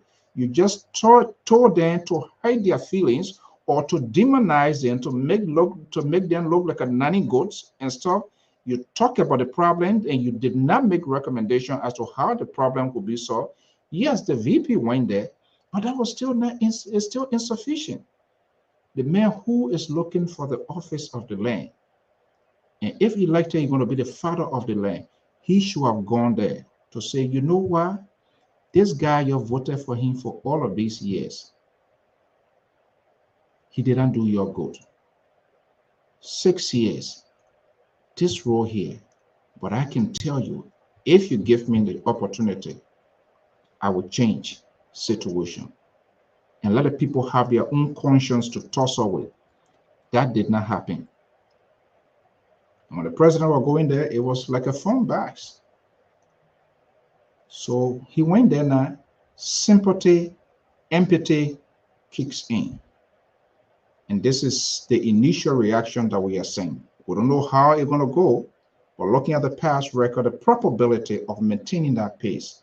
And if that pace is maintained, we are saying you need to find a way, you need to find somewhere where you're going to fill in the gap to put you on top of the finishing line.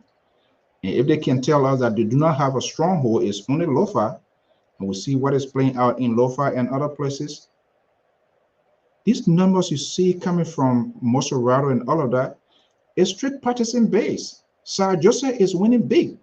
So the probability of people that voted for Sir Joseph most likely will have voted for the president. At CDC, there's some sort of strategy. All of their candidates in most of the places, they have their candidate there, they have their president there.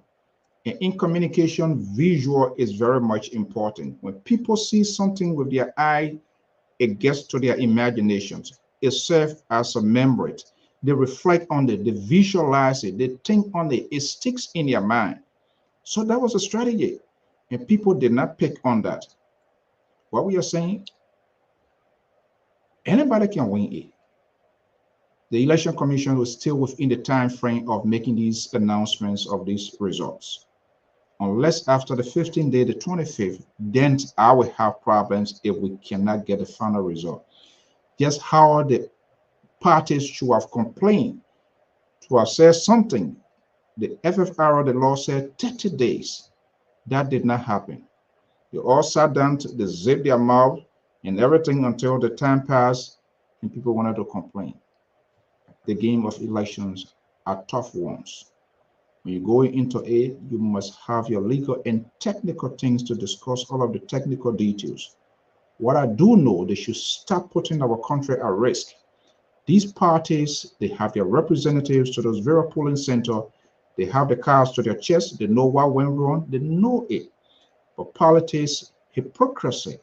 And in order to maintain their rapport to their political leaders, this is how they are gaming. They are playing these games with us.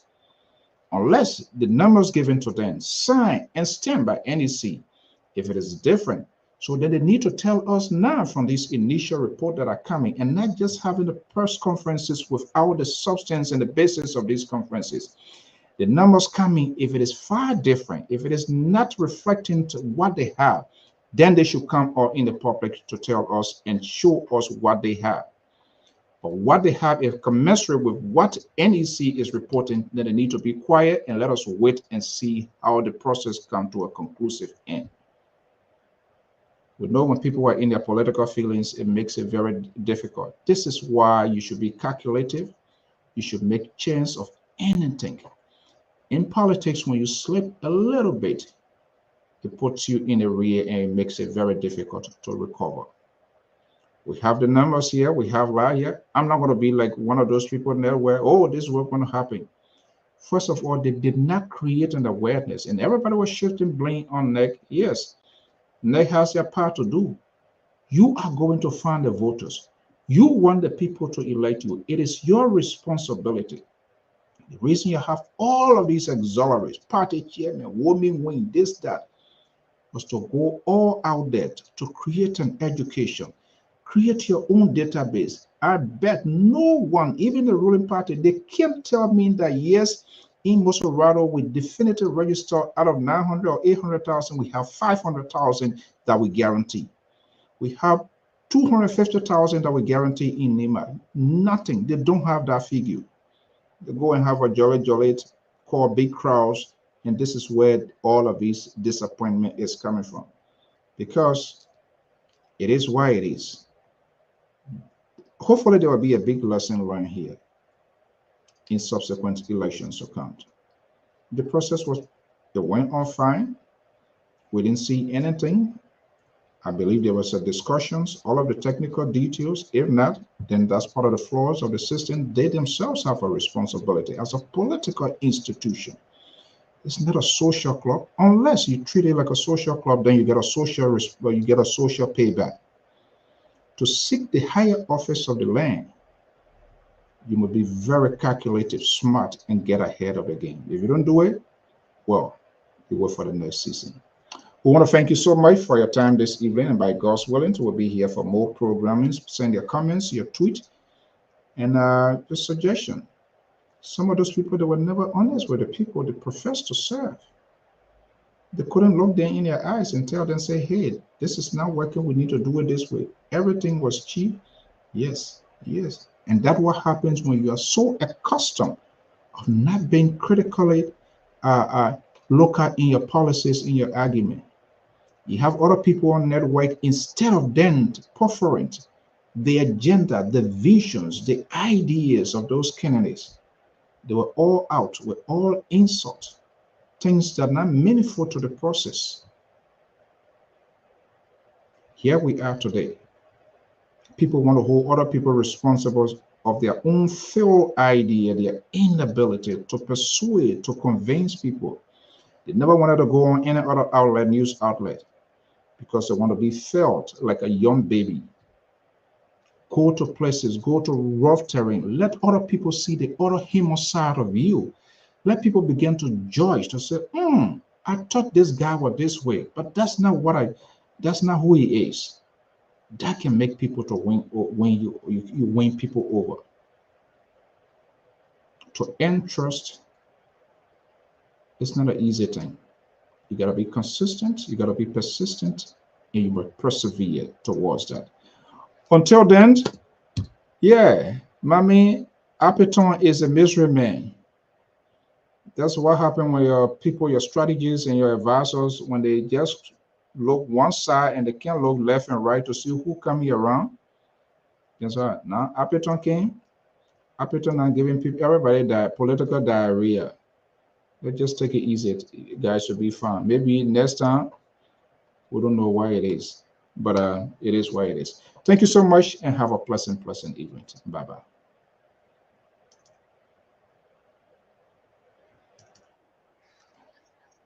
That's our correspondent today in Maryland. 0-5 with Buffalo Chimos and Anthony Williams in Maryland. Our correspondent was there today. Rejoicing the results that are about to be put out at the office of NEC in Harper City. Of course, I'd like to say, please drop your views, your comments. Tell us that you're watching or following from. This is Liberia Public Radio coming to you live right here in Harper City. As you can see, there are cross sections of officers, including observers from ECOWAS and other groups, came to see this wonderful result. And these are people that belongs to CPP candidate in presence of Anthony F. Williams. And of course, every one of them are hoping to get their result today. Their unofficial results are going to be coming out from NEC. Like I say, please like, comment, and share. As you can see, the police are all waiting to see what will come out today. According to information, issues have been happening. So police have gathered to see how best we can put things to kind. Of course, people from Honorable Anthony F. Williams, is a group that belongs to Honorable Williams. Another group that belongs to House Speaker Dr. Baba Chambers, running, shouting victory. And of course, they are shouting that they won the elections And of course, the both parties are rejoicing over District 2, Plibo City. And of course, we are yet to get the unofficial result that belongs to Plibo District 2. Like I say, please drop your comment. Tell us where you're watching us. Tell us where you're watching us. That group that belongs to our speaker, Dr. Buffers Chimas. Of course, this is Liberia Public Radio coming to you live in Harper City.